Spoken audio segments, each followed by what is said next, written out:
Yes, good evening everybody. आवाज सुन पा रहे हैं बेटा मेरी?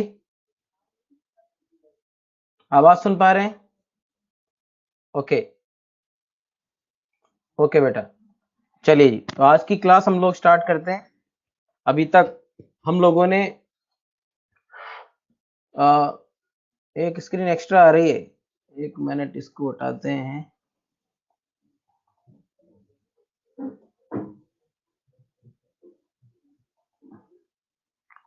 यस, सो दो अब तक हम लोगों ने जो पढ़ा उसके अंदर हमने लास्ट क्लास में मिक्सिंग की बात करी थी बेटा, और मिक्सिंग करी थी स्ट्रॉन्ग एसिड और स्ट्रॉन्ग बेस की, ठीक है ना। एक सेकंड इसको मैं दिखा दूं, एक सेकंड रुके आप लोग।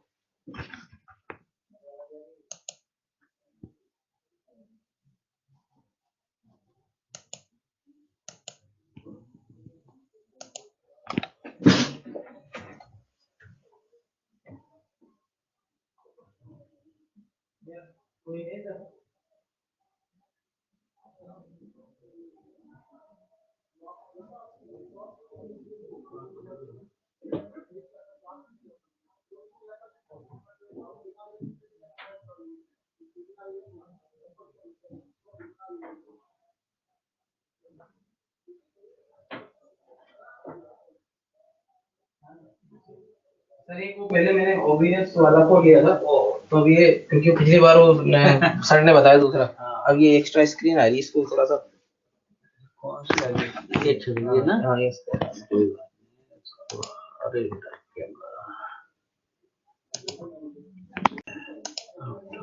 लगी ना।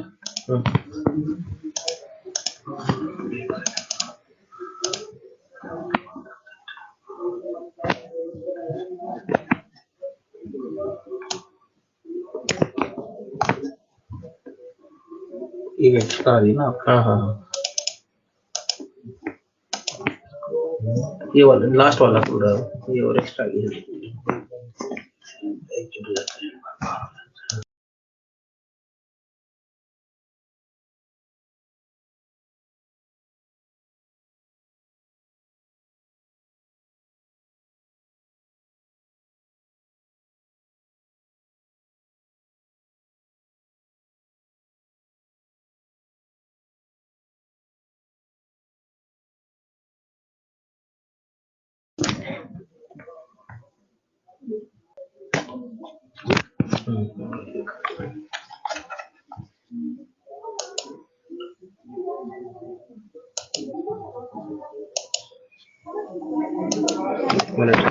देख ले बच्चों को।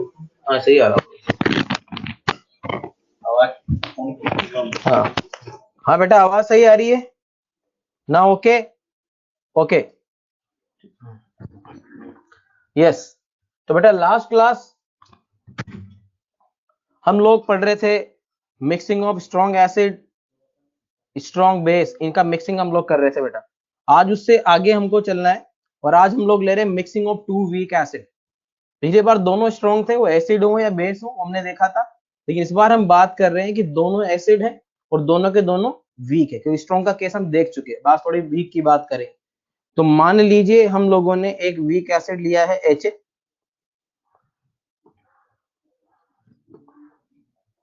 एक एसिड हमने HA लिया, इसका जब हम लोग, और एक वीक एसिड मान लो HB, तो जब दोनों दो वीक एसिड हैं उनके बीच रिएक्शन होगी क्या? बताओ, will there be any reaction if you take 2 week acids in a solution? No. तो सबसे पहले तो अभी जब भी आप दो रिएजेंट मिलाते हैं सॉल्यूशन के अंदर, अपने आप से यही सवाल करना है कि उनके बीच रिएक्शन होगी या नहीं होगी। अब अगली बात, रिएक्शन होती तो रिएक्शन कराते, और रिएक्शन नहीं हो रही तो क्या होगा? उनका डिसोसिएशन, और डिसोसिएशन लिखना है। क्योंकि दोनों वीक हैं तो आप जानते हैं दोनों के लिए हम लोग इक्विलिब्रिया लिख सकते हैं। हमने लिख दिया H plus aqueous A minus aqueous, equilibrium constant में लिख देता हूँ K1। सिमिलरली एक और हम लोग लिख सकते हैं HB एक्वस। जब ये डिसोसिएट होगा बेटा तो एक और इक्विलिब्रिया यहाँ पर आपका आ गया B minus aqueous, equilibrium constant K2। तो दो इक्विलिब्रियम कांस्टेंट हमारे पास आ गए, एक Ka1 और एक Ka2, दो साइमल्टेनियस इक्विलिब्रिया। जैसे हम पहले करते थे वही कहानी अब हमको रिपीट करनी है कि मान लो इसका कॉन्सेंट्रेशन C है, ये बिल्कुल नहीं, ठीक है, C1 ले लेते हैं इसको, ठीक है। तो ये कॉन्सेंट्रेशन है हमारे पास C1 और ये कुछ नहीं है, और ये कॉन्सेंट्रेशन है C2, ये शुरू में कुछ नहीं, यानी दोनों का इनिशियल कॉन्सेंट्रेशन में C1 C2 मान लिया। इक्विलिब्रियम के इफेक्ट में अगर यहां से x जाता है तो यहाँ x आएगा और यहाँ x आएगा, और यहां से अगर y जाता है तो यहाँ y और यहाँ y आएगा, ठीक है ना। यहाँ से x गया तो x और यहाँ y गया तो यहाँ y और y आएगा। नेट H प्लस दोनों के इफेक्ट में जो आएगा वो आएगा x प्लस वाई यहाँ पर भी और x प्लस वाई यहाँ पर भी, ठीक है ना। x प्लस वाई कॉमन हो गया दोनों के अंदर। ये कॉन्सेंट्रेशन लिखने में किसी कोई तकलीफ? मेरे ख्याल से केमिकल इक्विलिब्रियम में सारी बातें कर चुके हम लोग बेटा। अरे यहाँ तक ओके है सब लोगों को? कि मेन बात यही है, ये आ गया तो फिर हमारा टारगेट रहेगा H प्लस लाना, क्योंकि H प्लस आएगा तो pH हम लोग कैलकुलेट कर पाएंगे, ठीक है। तो यहां से हमारा टारगेट H प्लस लाना है, तो उसके लिए हम लोग दो इक्वेशन बना सकते हैं। आप देख सकते हैं एक Ka1 की और एक Ka2 की, दो इक्वेशन हम लोग बना सकते हैं। लेकिन वो दिख भी रही है कि x plus Y into X upon C1 minus x और एक x plus Y into Y upon C2 minus Y. लेकिन ये कैलकुलेशन हमें दिख रही है कि उतनी मुश्किल भी नजर आ रही है, तो अप्रोक्सीमेशन होगा तो हम लोग जरूर लेंगे। यहाँ कॉमन आइन इफेक्ट भी है, फिर भी हम अप्रोक्सीमेशन कैसे चेक करें। और आमतौर पर इन क्वेश्चन के अंदर आप देखेंगे जब भी ये क्वेश्चन आएंगे यहाँ पर अप्रोक्सीमेशन होगा ही होगा। वो कैसे चेक करेंगे कि Ka1 बाई C1, अगर Ka1 बाई C1 का value less than equal to 10 to the power minus 3 है तो हम लोग C1 माइनस एक्स को अप्रोक्सीमेटली क्या लिख पाएंगे, C1। एंड सिमिलरली अगर Ka2 बाई C2 का value less than equal to 10 to minus 3 के ऑर्डर में है तो ऐसी कंडीशन में हम लोग बेटा C2 माइनस y को अप्रोक्सीमेटली C2 लिख पाएंगे। Is it? ये अप्रोक्सीमेशन यहाँ पर आएंगे क्योंकि तभी कैलकुलेशन इजी बनेगी, आसान बनेगी और हम क्वेश्चन को कर पा रहे होंगे। तो जब ये अप्रोक्सीमेशन हमारे पास आ गई तो हम लोग इसको यहाँ पर C1 और इसको यहाँ पर अप्रोक्सीमेटली C2 लिख चुके। अब हमारे पास दो इक्वेशन बन जाएगी, Ka1 की और एक Ka2 की। तो उन इक्वेशंस को अगर मैं यहाँ पर लिखता हूं तो आप देखिए हमारे पास जो पहली इक्वेशन आई वो आई Ka1 is equal to X plus Y into X divided by C1, जिसको मैं यहां से लिख दे रहा हूं x plus Y into X is equal to Ka1 C1। ये हमारे पास इक्वेशन नंबर 1 आ गई है। सिमिलरली दूसरी इक्वेशन बेटा आप लिख सकते हैं x plus Y into y by C2 और यहां से लिख पाएंगे x plus Y into y is equal to Ka2 C2। ये दो इक्वेशन हमने बना ली, यानी मेन काम एक ही था कि दोनों वीक थे तो हमने दोनों का इक्विलिब्रिया लिखा, डिसोसिएशन x और y माना, साइमल्टेनियस इक्विलिब्रिया में H प्लस दोनों के इफेक्ट में लेना है x प्लस वाई। अब तो हमारा टारगेट है x प्लस वाई लाना, और तुम्हें दिख रहा है साफ साफ कि दोनों इक्वेशन को जोड़ना बेहतर है। जैसे ही दोनों इक्वेशन को हम जोड़ेंगे हम पाएंगे it is x plus y is equal to what, Ka1 C1 plus Ka2 C2। ये हमारे पास नेट x प्लस वाई आ जाएगा, और x प्लस वाई का वैल्यू जो है हमारे पास वही h प्लस है। तो h प्लस का वैल्यू जो बेसिकली x प्लस वाई के बराबर है वो यहाँ से बन गया है under root of Ka1 C1 plus Ka2 C2। तो ये एक इंपॉर्टेंट रिजल्ट फाइनली हमारे पास आ गया कि सॉल्यूशन के अंदर जो नेट H प्लस होगा बेटा वो under root of Ka1 C1 plus Ka2 C2 के बराबर होगा, जहाँ Ka1 Ka2 दो इक्विलिब्रियम कांस्टेंट, डिसोसिएशन कांस्टेंट दोनों के हमारे पास है, और C1 C2 उनके कॉन्सेंट्रेशन है सॉल्यूशन के अंदर। तो ये एक इंपॉर्टेंट रिजल्ट जो आपको डायरेक्टली याद रख लेना आगे से कि दो वीक एसिड, हमें पता भी है कि जब एक वीक एसिड होता था तो आता था रूट ऑफ KAC, यहाँ दोनों हैं एक साथ तो एक ही छत के नीचे दोनों, root of Ka1 C1 plus Ka2 C2। याद रख लोगे इसको? अरे रख लोगे याद इसको? कैसे याद रखना है मैंने बता दिया है कि जब वीक एसिड लेते थे और डिसोसिएशन नेग्लिजिबल होता था तो अंडर रूट ऑफ KAC बनता था, यहाँ दो हैं तो दोनों एक ही छत के नीचे, under root of Ka1C1 plus Ka2C2। ठीक है, वेरी गुड। तो H प्लस हम डायरेक्टली निकाल लेंगे। इसके अलावा बेटा और जो क्वेश्चन यहाँ पर हो सकते हैं, अगर मैं उनकी बात करूं तो उनके अंदर एक तो क्वेश्चन आपसे ये हो सकता है कि सॉल्यूशन के अंदर A माइनस आयन कॉन्सेंट्रेशन कितना है या B माइनस आयन कॉन्सेंट्रेशन कितना है। ठीक है, H प्लस का कॉन्सेंट्रेशन निकालना मैं सीख लिया, लेकिन कोई कहे कि A माइनस कितना है या B माइनस कितना है, तो कैसे लाएं? हमें इतना बड़ा डेरिवेशन आगे से नहीं करना, आप क्वेश्चन करने की टेक्निक समझना है। इस पढ़ाई को करने के बाद टेक्निक क्या है क्वेश्चन को बनाने की, कि जब जब वीक वीक के मिक्सिंग का क्वेश्चन आएगा H प्लस का फॉर्मूला डायरेक्ट लगाना है। A माइनस पूछे या B माइनस पूछे तो कैसे लाऊं? मुझे पता है कि यार अगर मुझे A माइनस लाना है तो वो HA से ही आ सकता है। ठीक है, तो अगर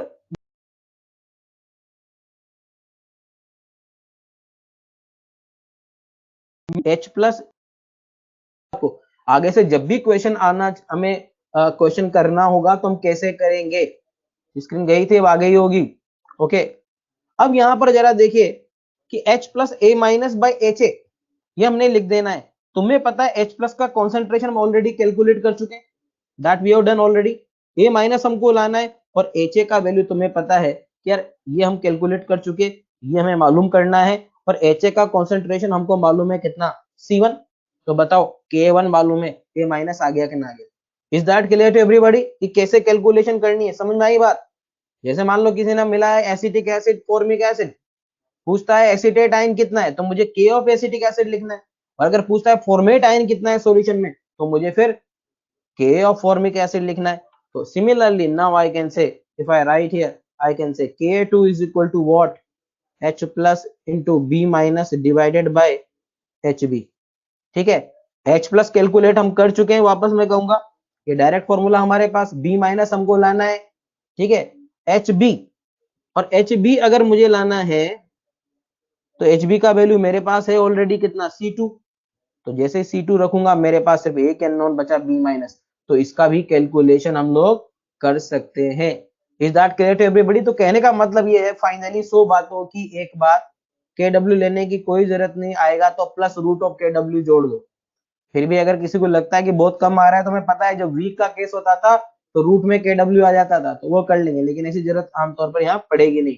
तो क्वेश्चन कैसे हो सकते हैं? मैंने कहा H प्लस निकालने पर हो सकता है, A माइनस या B माइनस निकालने पर हो सकता है, लेकिन उनको हम कैसे लेंगे ये बात सबको समझ में आ जानी चाहिए। इतनी बात सबको क्लियर है? तीनों question H plus A minus and B minus direct कैसे अटेम्प्ट करना है क्वेश्चन को देखकर, कोई बड़े इक्विलिब्रिया लिखने की जरूरत यहाँ नहीं है। बोलो कर ले, कोई कॉन्फिडेंट है सब लोग? तीनों question H plus A minus and B minus. Okay, चलिए अब एक दो खास बातें जो हमको ध्यान रखनी है। अगर बच्चों अभी हमने यहाँ लिए थे दोनों मोनोप्रोटिक, अगर दो पॉलीप्रोटिक मिला दिए जाएं तो क्या करोगे? यही काम करना है, क्योंकि हमको पता है कि एक polyprotic weak acid behave like a monoprotic weak acid, only first step ionizes mainly. तो मान लो दो एसिड मैंने ले लिए, से कार्बोनिक एसिड ले लिया H2CO3, एक मैंने ले लिया से H3PO4, तो दोनों के जो K1 K2 की जगह पर दोनों के K वैल्यू ले लूंगा और दोनों के K वैल्यू लेकर क्वेश्चन को एज इट इज सोल्व कर लूंगा। नया कुछ नहीं करना, जो काम K से कर रहे थे वो काम वहां उनके लिए K1 डेटा से कर लेना है। समझ में आ गया सबको? तो मोनो हो या पॉली यही चलाएंगे गोली। ठीक है बेटा जी, समझ में आई बात सबको? ओके, एक और इंपॉर्टेंट बात, जब आप ये फॉर्मूला लगा रहे हैं बच्चा under root of K1C1 plus K2C2, तो ध्यान यहां पर ये भी देना है कि ये कॉन्सेंट्रेशन बताइए दोनों एसिड को मिलाने से पहले की है या बाद की है? ये दोनों कॉन्सेंट्रेशन जो हम ले रहे हैं ये मिलाने से पहले की है या बाद की? बाद की। और एक बात आप जान लीजिए, जब दो सॉल्यूशन को मिक्स करते हैं तो मिलाने के बाद वॉल्यूम बढ़ जाता है, और वॉल्यूम बढ़ जाने से कॉन्सेंट्रेशन चेंज हो जाती है।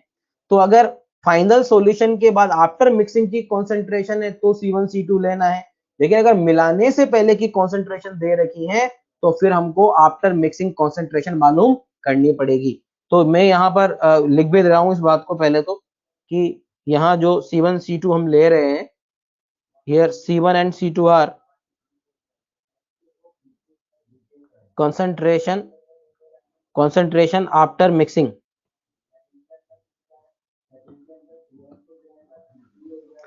C1 and C2 are the concentration after mixing, ये दोनों जो है वो कॉन्सेंट्रेशन आफ्टर मिक्सिंग है, ये बात आप ध्यान रखें।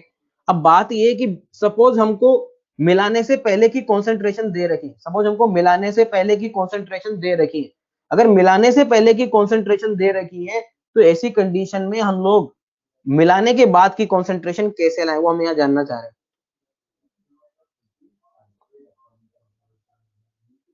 मान लो मोलैरिटी M1 और वॉल्यूम है V1। मैंने कहा C1 C2 are the concentration after mixing. Suppose आपके पास मिलाने के पहले की मोलैरिटी M1 है और उसका वॉल्यूम V1 है, क्योंकि आप जब दो चीजों को मिला रहे हो, जब दो चीजों को आप मिला रहे हो तो ऐसी कंडीशन के अंदर जिनकी मोलैरिटी हमारे पास इसकी M2 और इसकी V2 है, दो सॉल्यूशन में मिला रहा हूं, इनकी मोलैरिटी कॉन्सेंट्रेशन इनिशियल वाली ये है, मिलाने के बाद फाइनल वॉल्यूम हमारा V1 प्लस V2 हो जाएगा और नई कॉन्सेंट्रेशन मान लो C1 और C2 हो जाएंगे, ठीक है ना। वॉल्यूम हो जाएगा यहां पर मैं कह दूं V is equal to V1 plus V2।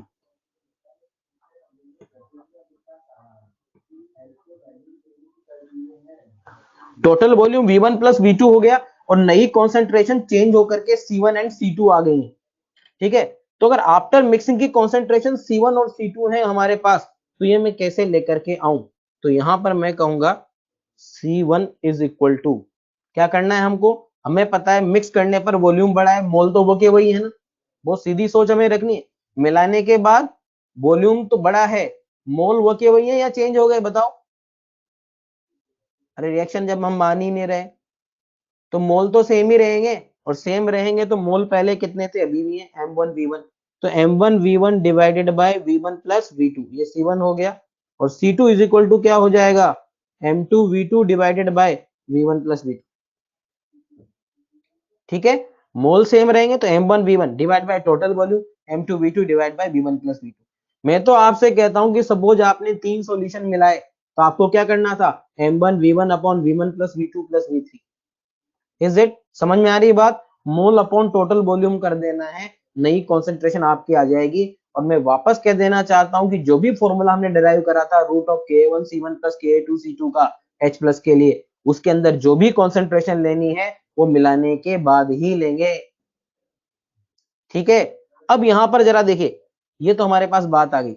अब मैं इसको एक जनरलाइज बात कर देना चाहता हूं नोट करके, क्या बताओ बेटा, अगर मान लो आपने इक्वल वॉल्यूम मिलाए हैं, अगर आपने M1 M2 दो सॉल्यूशन लिए और उनके इक्वल वॉल्यूम मिलाए हैं, तो ये V1 और V2 का रेशो 1:1 जब है तो बताओ ये कॉन्सेंट्रेशन क्या हो गई, 1/2। और ये बहुत ही कॉमन कॉन्सेप्ट, बहुत बार आप लोग यूज करेंगे, इसको आप डायरेक्टली याद भी रखें आगे से। तो यहां पर मैं लिख दे रहा हूं कि वेन एवर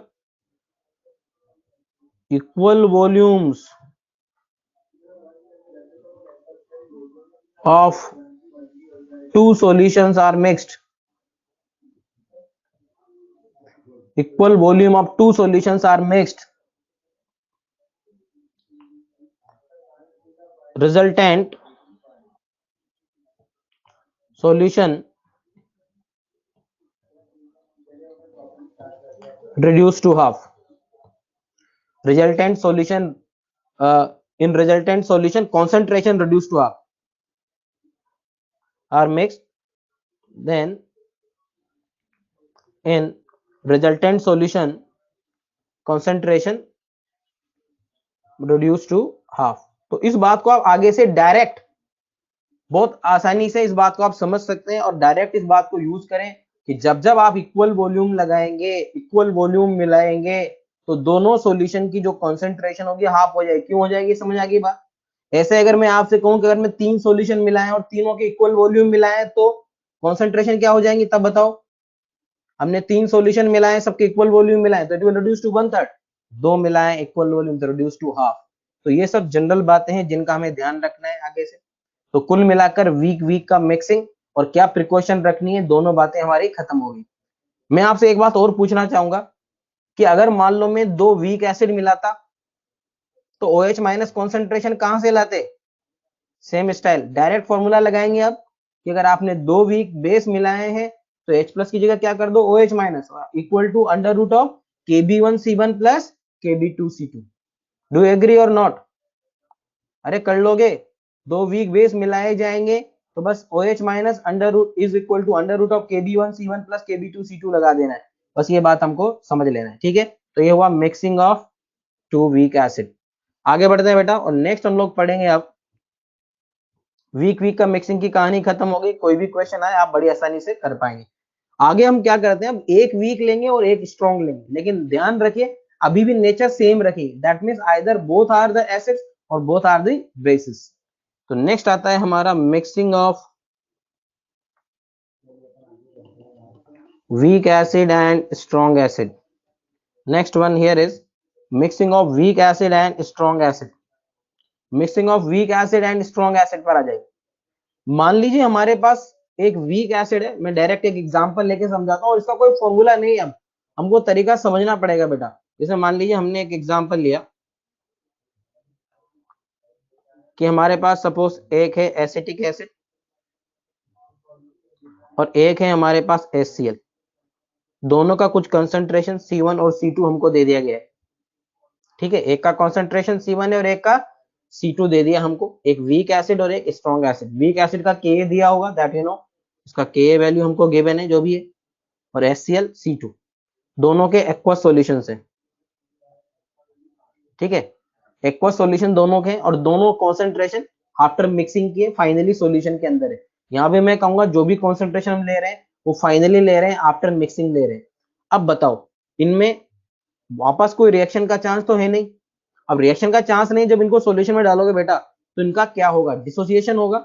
बताओ HCl का हाल क्या होगा, what will happen to the HCl aqueous, we can dissociate completely. Okay, हमने इसको पूरा तोड़ देना है, बात को समझिएगा, रटने का काम नहीं है। हमने इसको पूरा तोड़ दिया बेटा, और मैंने कहा अगर ये C2 था तो टूटने के बाद फाइनली हम देखेंगे ये 0, ये C2 और ये C2 बन चुका, ठीक है। अब एसिटिक एसिड की बात करें, ये वीक एसिड है तो इसका क्या लिखेंगे हम लोग, इक्विलिब्रियम। तो हम इसका इक्विलिब्रियम लिखेंगे, तो हम लिख देंगे CH3COOH एक्वस। बात को समझिएगा, रटने का काम नहीं है, जो भी क्वेश्चन आएगा आपको इसी तरह से बनाना है। मैं एक तरह से क्वेश्चन ही ले रहा हूं, ये समझ लीजिए। ये देखिए इसका इक्विलिब्रियम कांस्टेंट Ka वैल्यू हमने ले, एक जनरलाइज बात, ठीक है। अब मैं कहूंगा इसका कॉन्सेंट्रेशन C1 है, ये कुछ नहीं। मैं कहूंगा कि यार कॉन्सेंट्रेशन C1 है, ये भी कुछ नहीं। यहां से गया C1 में से X, तो यहां आ जाएगा X और यहां आ जाएगा X, ठीक है। अब ये पूरा स्ट्रॉन्ग एसिड था, A से इसे पूरा डिसोसिएट किया, लेकिन एसिटिक एसिड वीक है, इसको पार्शियली आयोनाइज किया। अब आप यहां पर ये देखिए कॉमन आयन इफेक्ट कौन दे रहा है, H प्लस। तो नेट H प्लस दोनों जगह क्या हो गया, X प्लस C2। यानी मैं कहूंगा सॉल्यूशन के अंदर देखा जाए तो मेनली C2 का वैल्यू C2 H प्लस का वैल्यू C2 न रहकर अब सब जगह C2 प्लस X हो गया है, और हमारा काम यही है X आ जाए तो C2 में ऐड करके नेट H प्लस ला पाए। K वैल्यू हमारे पास है, और हम देख रहे हैं Ka का एक्सप्रेशन यहां से हमारे पास बनता हुआ, और Ka का एक्सप्रेशन यहां से आ गया है कि it is X into X plus C2 whole divided by C1 minus X। ये हमारे पास बन गया है, ठीक है। लेकिन अब जब ये बन गया, मेन बात तो यही है, सारे नोन है, बस एक ही तो अननोन है X। क्वाड्रेटिक बन गई, सोल्व करके X आ जाए तो H प्लस का वैल्यू आ सकता है। मेरे ख्याल से इसमें कोई तकलीफ की बात नहीं, बस एक बार आप देखिए बड़ी आसानी से हम देख रहे हैं H प्लस दोनों के इफेक्ट में लेना है, X आ गया तो नेट H प्लस क्वाड्रेटिक बन गई। लेकिन जब भी क्वाड्रेटिक बनता है हम लोग जानते हैं we look for the approximation, और उसी की ओर अगर मैं बढ़ता हूं तो मैं लिखता हूं, ठीक है। मैं कहूंगा कि F सबसे पहले चेक कर सकता हूं Ka by C1, Ka by C1, and if it is coming less than equal to 10 to the minus 3, in this case again I will write C1 minus X to be C1, इसको हम C1 के बराबर लिख पाएंगे, और C1 के बराबर लिख पाएंगे तो Ka का वैल्यू आ जाएगा X into X plus C2 whole divided by C1। Quadratic थोड़ी इजी हो जाएगी, इज दैट क्लियर एवरीबॉडी? क्योंकि अगर ये वैल्यू इससे कम हुई तो हम आसानी से नेगलेक्ट कर पाएंगे, क्वाड्रेटिक हमारी थोड़ी इजी हो जाएगी। ठीक है बेटा, तो इसमें कुछ भी ऐसी बात नहीं, कोई लर्न नहीं करना है, इसलिए किसी पर मैं स्टार्ट नहीं लगा रहा हूँ, बस ये बात समझने की तरीका क्या है क्वेश्चन करने का, ये हमको जान ले।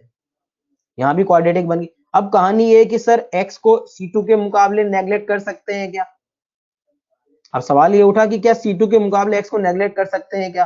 भाई आपने जो कंडीशन लगाई थी वो C1 के लिए लगाई थी, और हमने ये पाया कि C1 के मुकाबले x नेग्लिजिबल है जब ऐसा हुआ कि 10⁻³ से। हाँ, अगर यहाँ पर अब हमें अपने आप अंडरस्टूड बात है यार, कि अगर ऐसा आने के बाद हमें लगता है कि C2 का value greater than equal to C1, तो ऐसी कंडीशन में ही फिर हम लोग यहां पर C2 प्लस x को C2 लिख पाएंगे, अरे मान लो C1 है 0.1 और C2 है 0.2, तो अगर x 0.1 के रेस्पेक्ट में नेग्लिजिबल है तो 0.2 के रेस्पेक्ट में तो होगा ही ना यार। तो इसमें कोई समझने या रटने वाली बात नहीं, थोड़ा ध्यान आप लगाइए, बड़ी आसानी से खुद ब खुद कर पाएंगे। हाँ, अगर C1 के बराबर C2 है तब भी नेग्लेक्ट कर पाएंगे, क्योंकि अगर ये 0.1 था और वहां नेग्लिजिबल तो फिर यहाँ भी नेग्लिजिबल। और ऐसा नहीं है, पता लगा C2 खुद बहुत कम है C1 से, then we cannot neglect, we cannot take any risk to neglect this x this time. Okay, तो फिर तो H प्लस डायरेक्टली हमारा C2 ही हो जाएगा, ये भी बात हमको समझ लेनी है। क्लियर है बात सबको? अरे समझ में आ गई बात? तो फिर तो H प्लस डायरेक्टली इस केस में तो हमारा डायरेक्ट C2 ही हो जाएगा इस केस में तो। और ऐसा नहीं हुआ तो जहां तक अप्रोक्सीमेशन लगा हमने लगाया, और नहीं तो फिर क्वाड्रेटिक की ओर बढ़ गए। क्लियर? एक क्वेश्चन लेता हूं मैं यहाँ पर, उससे में थोड़ा सा और क्लियर होगा बेटा। एक क्वेश्चन में लेता हूं एग्जैक्ट डेटा के साथ, वो भी हम लोग यहाँ पर देखेंगे। अलग अलग H प्लस निकाल के ऐड नहीं करना, अलग अलग H प्लस निकाल के ऐड करोगे तुषार पांडे तो रॉन्ग हो जाएगा, बिकॉज हमने यहाँ पर कॉमन आयन इफेक्ट भी लिया है बेटा। देखो तुषार ने क्वेश्चन करा है, और भी लोग अगर ऐसा सोच रहे हो तो मैं आपको बहुत क्लियर कर दूं, ये नहीं कि हम लोग वीक एसिड का अलग H प्लस निकाल दिए, स्ट्रॉन्ग का अलग निकाल दिए, जोड़ दिए, रॉन्ग आंसर। वाई? बिकॉज यहाँ जो इक्विलिब्रिया है उसके अंदर हम लोग स्ट्रॉन्ग से आने वाले H प्लस का कॉमन आयन इफेक्ट भी लिए हैं, वो इफेक्ट अलग अलग कैलकुलेट करने पर नहीं आएगा। ठीक है जी। एक क्वेश्चन में लेता हूं, आपके S2 का ही क्वेश्चन है, S2 का क्वेश्चन है, I think question number 3 it is, आप देख पाएंगे वहां पर एक्सरसाइज S2। क्वेश्चन है कि 0.01 m RnH2 aqueous Kb value दिया हुआ है 2 × 10⁻⁻6,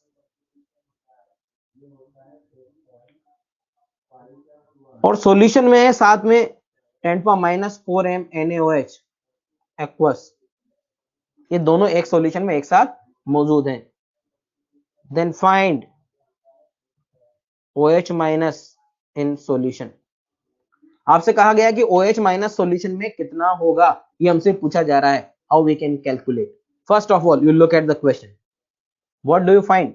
RnH2 प्राइमरी अमाइन दे दिया हम लोगों को, Kb वैल्यू दे दिया 2 × 10⁻⁻6, अरे वीक बेस है ये, अरे पता चल गया ना हमको, Kb दिया है वीक बेस है, जबकि NaOH एक स्ट्रॉन्ग बेस, ये वीक बेस और एक स्ट्रॉन्ग बेस, यानी एक वीक और एक स्ट्रॉन्ग का मिक्सिंग है बेटा। लेकिन again I am saying that both are of same nature, no reaction, तो वापस हम क्या कहेंगे, स्ट्रॉन्ग पूरा टूटेगा और वीक का इक्विलिब्रिया होगा।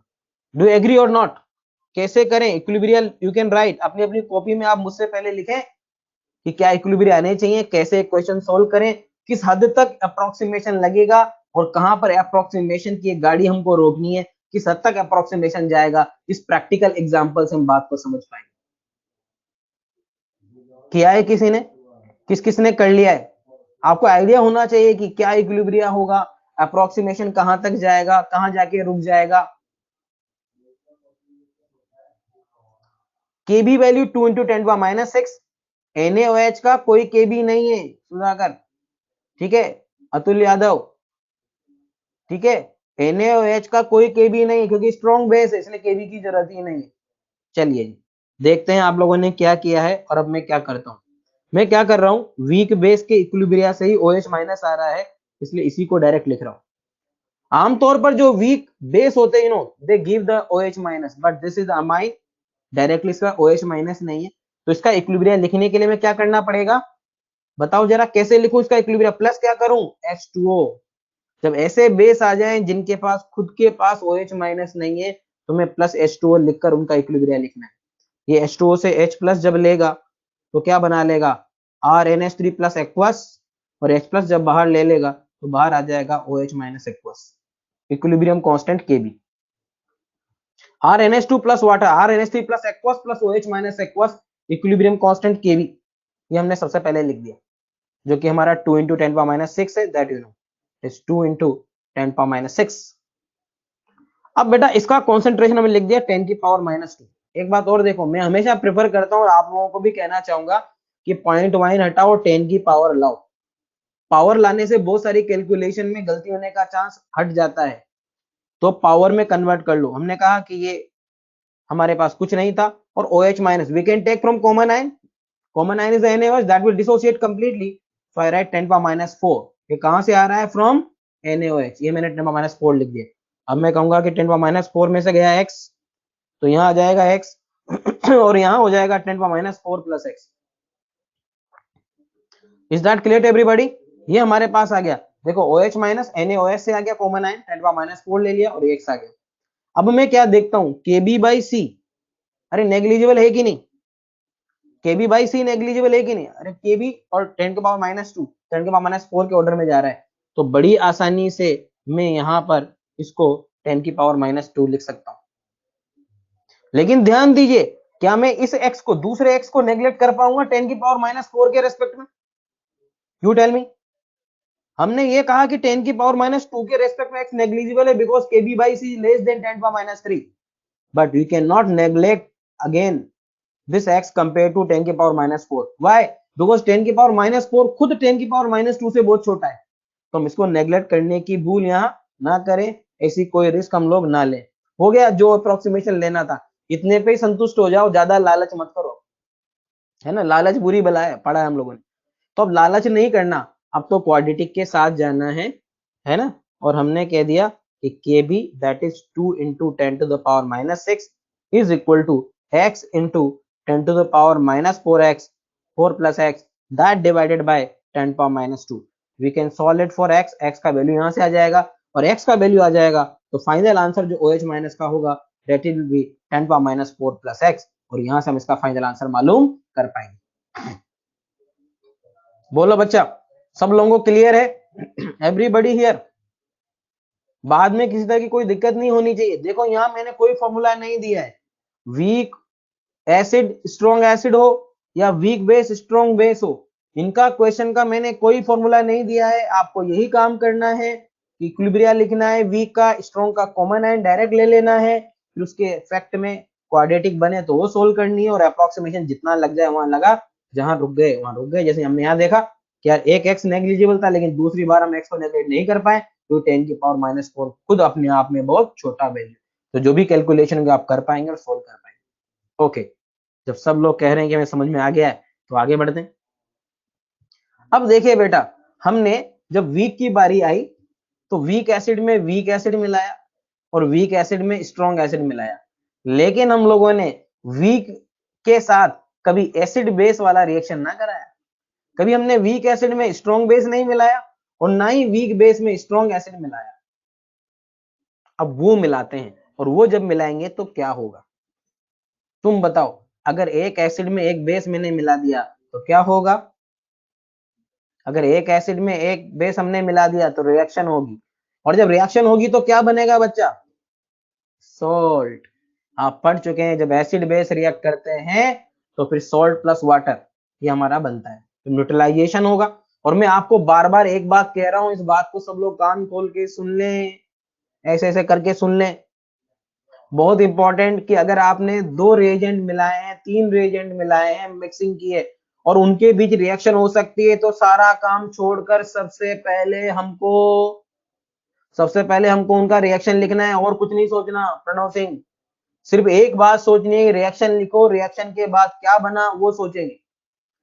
अब इसमें भी बहुत सारी बातें हो सकती हैं, जैसे अगर एसिड और बेस स्टाइकोमेट्रिक रेशियो में हो, एक कोई एक्सएस है और कोई एलआर हो, सब में अलग अलग केस बन सकते हैं।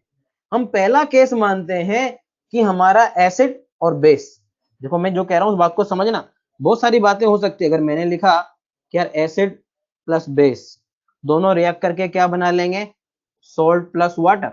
लेकिन इसमें तीन बातें हो सकती, एक बात ये भी हो सकता था कि दोनों ही स्टाइकोमेट्रिक रेशियो में हो और सिर्फ सॉल्ट बने। Are you getting my point? एक ये भी हो सकता था, दूसरी बात कि ये बच जाए, ये खत्म हो जाए, ये बन जाए, और तीसरी बात क्या हो सकती थी कि ये खत्म हो जाए, ये बन जाए, ये बन जाए।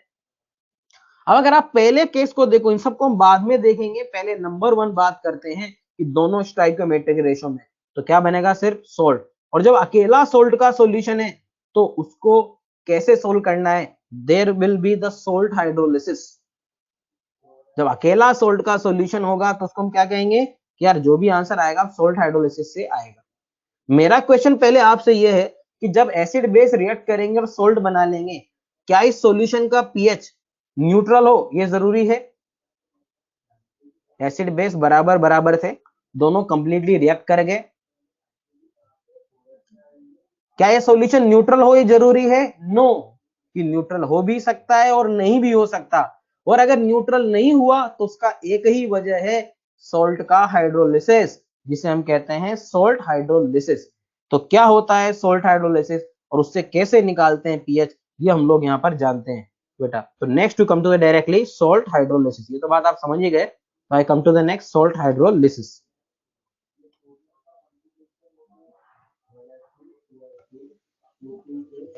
सॉल्ट हाइड्रोलिसिस, तो इस बात को आप जानिए कि सॉल्ट हाइड्रोलिसिस पढ़ने की जरूरत क्यों आन पड़ी। सॉल्ट हाइड्रोलिसिस पढ़ने की जरूरत हमको क्यों आन पड़ी? क्योंकि जब एसिड और बेस बराबर बराबर अमाउंट में होंगे, दोनों एक दूसरे को खत्म कर देंगे, तो वहां बनेगा सॉल्ट, और सॉल्ट का होगा हाइड्रोलिसिस, और जिस वजह से सॉल्यूशन का कुछ न कुछ पीएच निकल करके आएगा। यानी कहने का मतलब हर सॉल्ट सॉल्यूशन न्यूट्रल नहीं होता है। Are you getting my point? मैं एक ही बात कह रहा हूं, हर सॉल्ट सॉल्यूशन न्यूट्रल नहीं होता है, ये बात जान लीजिए। वो एसिडिक या बेसिक भी होता है, और किस वजह से होता है? सॉल्ट हाइड्रोलिसिस की वजह से। और वही बात जानना चाहते हैं कि आखिर सॉल्ट हाइड्रोलिसिस है क्या। तो सबसे पहले मैं लिखता हूं कि सॉल्ट हाइड्रोलिसिस है क्या। इसका मतलब है, जब भी किसी सोल्ट को आप पानी में डालेंगे, सोल्ट आर स्ट्रॉन्ग इलेक्ट्रोलाइट्स, भले वो वीक वीक के हो या स्ट्रॉन्ग वीक के हो या वीक स्ट्रॉन्ग के हो, all salts we consider strong electrolyte, that means they ionise completely. पहली बात, we assume that their ionization is 100%, although practically sometimes it may be 90%, 95%, but जब कुछ नहीं कही जाए तो by default we assume these to be 100% ionized। अब ion में बदल गए, तो आयन जो बने वही लिख रहा हूं कि ions of salt react with water and forms corresponding acid plus base। ये है salt hydrolysis। Ions of salt react with the water forming corresponding acid and base। यानी एक तरह से आप देखें यहाँ पर, तो जो इक्विलिब्रियम आया वो न्यूट्रलाइजेशन का उल्टा आ गया। न्यूट्रलाइजेशन में acid base give salt plus water, और यहाँ salt plus water give acid plus base, यानी न्यूट्रलाइजेशन का उल्टा फिनोमेना। अच्छा, इस इक्विलिब्रियम का एक इक्विलिब्रियम कांस्टेंट भी होगा KH, जिसको हम कहेंगे हाइड्रोलिसिस कांस्टेंट। इसको हम कहेंगे हाइड्रोलिसिस कांस्टेंट। और ये हाइड्रोलिसिस कांस्टेंट हमें साफ साफ समझ में आ रहा है, it looks to be 1/K neutralisation. It looks to be 1/K neutralisation. Do agree और नॉट? न्यूट्रलाइजेशन में एसिड बेस मिलके सॉल्ट प्लस वाटर बनाते थे, और यहाँ पर बैकवर्ड रिएक्शन हो रहा है जिसमें सॉल्ट वापस वाटर से रिएक्ट करके एसिड और बेस बना रहा है। मैं आपसे कहना चाहूंगा, इस बात को हम आगे देखेंगे भी सही, ये जो रिएक्शन है हाइड्रोलिसिस की, इसका एक्सटेंट बहुत कम होता है, यानी बैकवर्ड रिएक्शन न्यूट्रलाइजेशन बहुत ज्यादा होता है। न्यूट्रलाइजेशन का रिएक्शन का इक्विलिब्रियम कांस्टेंट बहुत ज्यादा होता है। हाइड्रोलिसिस जो फॉरवर्ड डायरेक्शन है, इसका इक्विलिब्रियम कांस्टेंट बहुत ही कम होता है। हाइड्रोलिसिस जनरली बहुत ही कम होता है। अब कैसे होगा हाइड्रोलिसिस, उस बात को समझते हैं हम लोग। तो बेटा हाइड्रोलिसिस चार तरह के हो सकते हैं, क्योंकि जो सॉल्ट बनेंगे हमारे पास वो भी चार तरह के बन सकते हैं। Strong strong, strong weak, weak strong, और वीक वीक का सॉल्ट। बारी बारी सबको लेते हैं। पहले नंबर 1 पर ले लेते हैं हम लोग। नंबर 1 पर हमारे पास आ गया है salt of strong acid and strong base. Number 1 पर हमारे पास आ गया है salt of strong acid and strong base. एक एग्जांपल लेकर इस बात को स्टार्ट करते हैं, like NaCl।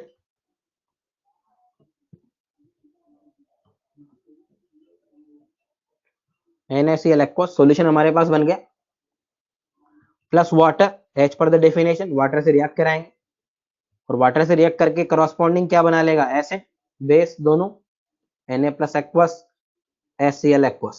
Look at this example, HCl aqueous, you know NaCl strong electrolyte, तो आयोनाइज हो जाएगा पूरा, Na plus aqueous Cl minus aqueous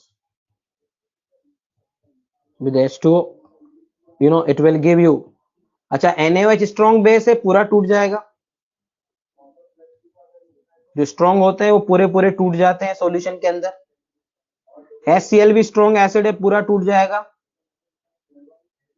okay, जब आपने ये लिखा बेटा तो एक बात आप देखिए, हम क्या पाते हैं कि Na प्लस इधर, Na प्लस इधर, Cl माइनस इधर, Cl माइनस इधर, अरे कैंसिल हो गए दोनों तरफ, और दोनों तरफ जब कैंसिल हो गए तो नेट रिएक्शन क्या बची, it gives H2O is in equilibrium with H plus aqueous OH minus aqueous। Yes और नॉट, डू यू एग्री और not? Na plus Cl minus दोनों तरफ कट गए, और इस बात का मतलब हम ये समझ सकते हैं कि Na plus and Cl minus ions are not reacting with water. Do you agree? दोनों तरफ कैंसिल होने का मीनिंग क्या हुआ कि both the ions Na plus and Cl minus are not reacting with water. क्यों रिएक्ट करते तो कुछ न कुछ बनता, लेकिन वापस वही आ गए, यानी कोई रिएक्शन नहीं हो रही। और फाइनली जो इक्विलिब्रियम आया वो क्या आया, वाटर का सेल्फ आयनाइजेशन, जहां H plus is equal to OH minus, water का सेल्फ आयनाइजेशन। यानी हम क्या कहें यार, पानी में जब NaCl को मिलाया तो क्या हुआ, हम कहें कुछ नहीं हुआ, वाटर का इक्विलिब्रियम तो एज इट इज है, उसमें कोई चेंज आया ही नहीं, और कोई चेंज नहीं आया मतलब सॉल्ट का कोई हाइड्रोलाइसिस नहीं हुआ। यानी कुल मिलाकर मुद्दे की बात यहां से निकल करके आ गई कि no salt hydrolysis in this case, no salt hydrolysis. pH 7 neutral solution, सीधा मैं लिख देता हूं न्यूट्रल सॉल्यूशन। ये सॉल्यूशन हमेशा कैसे रहेंगे, न्यूट्रल सॉल्यूशन, यानी स्ट्रॉन्ग एसिड स्ट्रॉन्ग बेस का जो सॉल्ट होगा उसका कोई सॉल्ट हाइड्रोलाइसिस नहीं होगा, सॉल्यूशन हमेशा न्यूट्रल रहेगा। 25 डिग्री पर कहेंगे तो pH 7 होगा। Do you agree, everybody getting it, कि स्ट्रॉन्ग एसिड स्ट्रॉन्ग बेस से आने वाले सॉल्ट का कोई हाइड्रोलाइसिस नहीं होता। अरे एग्री करते हो कि नहीं, बोलो ना भाई, अरे बताइए। ओके, एक बात और हम लोग अब यहां से समझ लें बेटा आगे के लिए, कि स्ट्रॉन्ग से जो भी आयन आएंगे उनका वाटर से कोई रिएक्शन नहीं होगा, यानी वही आयन हाइड्रोलाइज होंगे जो वीक से आते हैं। ये बात भी यहां से अब आप जान लें, स्ट्रॉन्ग से आने वाले, क्योंकि वीक से जो आएगा वो तो जो OH पकड़ेगा उसको छोड़ेगा नहीं। जैसे मान लो NH4OH होता तो वो थोड़ी डिसोसिएट होता, NaOH बना इसलिए डिसोसिएट हो गया। यानी 100 बातों की एक बात हमें समझ लेनी है कि स्ट्रॉन्ग से आने वाले आयन का हाइड्रोलाइसिस नहीं होता, बस जो वीक से आते हैं उन्हीं का हाइड्रोलाइसिस होता है। यहाँ बहुत क्लियरली इस बात को मैं लिख दे रहा हूं कि स्ट्रॉन्ग से आने वाले आयंस का हाइड्रोलाइसिस नहीं होता। ठीक है, स्ट्रॉन्ग से आने वाले आयंस का हाइड्रोलाइसिस नहीं होता, ये जान लो यहां से। 100 बातों की एक बात, मुद्दे की बात ये निकल के आ गई जो मैं समझ लेंगे। चलिए जी, तो स्ट्रॉन्ग का केस हमारा हो गया। तो स्ट्रॉन्ग एसिड स्ट्रॉन्ग बेस का कोई सा भी सोल्ट आ जाए, solution will be neutral, NaCl Na2SO4 K2SO4 whatever KNO3 सबको मैं न्यूट्रल मान। चलिए दूसरा केस लेते हैं, salt of strong acid and weak base, salt of strong acid and weak base. Next आता है हमारे पास salt of weak acid and strong base, strong acid and weak base. Strong acid और वीक बेस का case लेते हैं, एक example लेकर शुरू करते हैं बेटा। Like we have taken here, हम ले लेते हैं यहां पर NH4Cl ammonium chloride aqueous, NH4Cl aqueous, concentration इसका मान लो C मोल पर लीटर है, और इसका सॉल्यूशन हमको दिया गया है। हमसे कहा जाए इस सॉल्यूशन का pH लाओ, तुम कैसे लाएंगे? सबसे पहली बात आप क्या करें, क्वेश्चन बनाते वक्त भी यही स्टाइल फॉलो करें जो मैं यहाँ कर रहा हूं। सबसे पहली बात आप क्या करें, यहाँ पर ये एक स्ट्रॉन्ग इलेक्ट्रोलाइट है तो उसको सॉल्यूशन में तोड़ लें।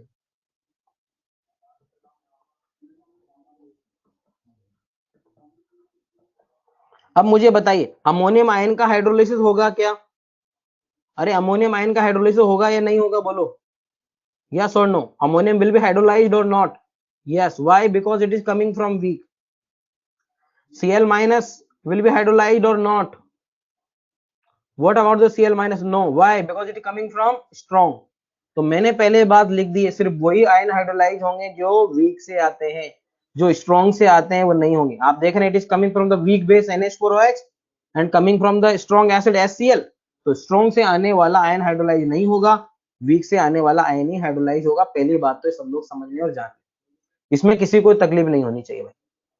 ठीक है जी। अब हाइड्रोलिसिस का इक्विलिब्रियम लिखते हैं, हाइड्रोलिसिस का रिएक्शन अब लिखते हैं। तो कोई भी क्वेश्चन आपको बनाना हो पहले सॉल्ट को ऐसे तोड़ लें, फिर हाइड्रोलिसिस का इक्विलिब्रियम हम लोग लिखते हैं। जरा देखिए क्या आता है। तो हाइड्रोलिसिस का अगर इक्विलिब्रियम लिखता हूं, मेरे पास है NH4 एक्वस, वाटर से कराएंगे रिएक्शन। बताइए क्या करेगा ये? वाटर से क्या मांग रहा है ये? NH4 प्लस, NH4 प्लस क्या मांगता है? OH।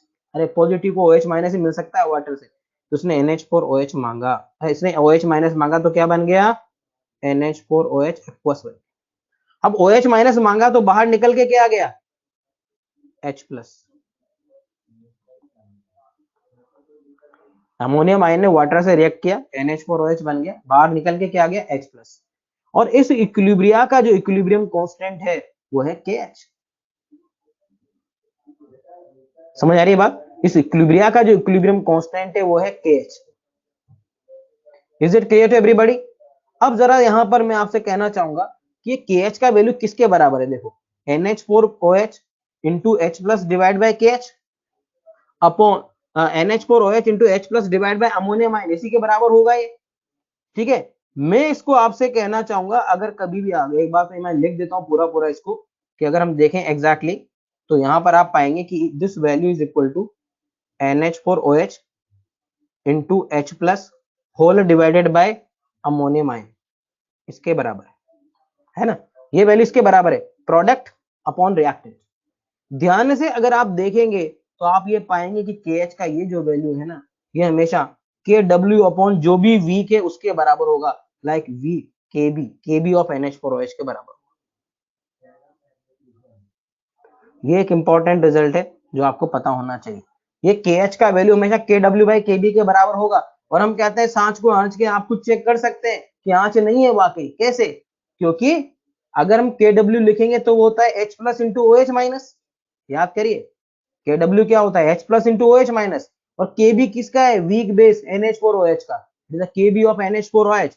और अगर इस NH4OH का KB हम लोग यहाँ यूज करें तो यू नो कि यार ये वैल्यू जो आएगी हमारी वो होगी NH4 plus into OH minus divide by NH4OH। उस वैल्यू को पुट करोगे तो यही वैल्यू आ जाएगी जो ऊपर लिखी हुई है।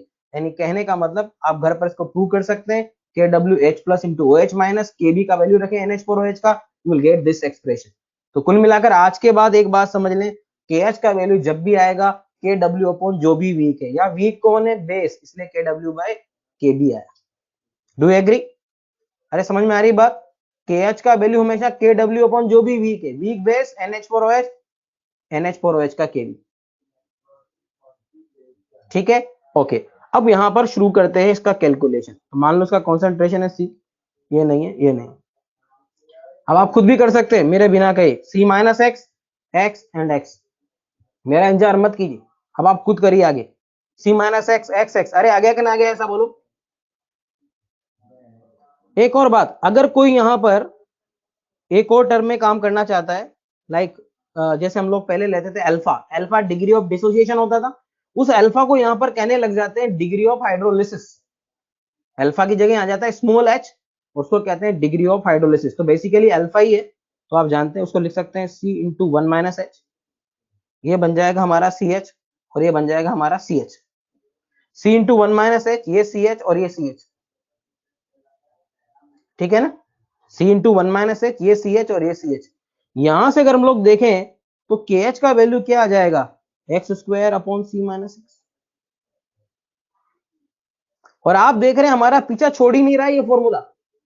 हम weak acid, weak base, polyprotic acid, polyprotic base, सब जगह एक ही फॉर्मूला यूज करते आ रहे थे, x square upon C minus x. बस इक्विलिब्रियम कांस्टेंट बदल रहा था, कभी के था, कभी के बी, तो कभी के वन, तो कभी के बी वन।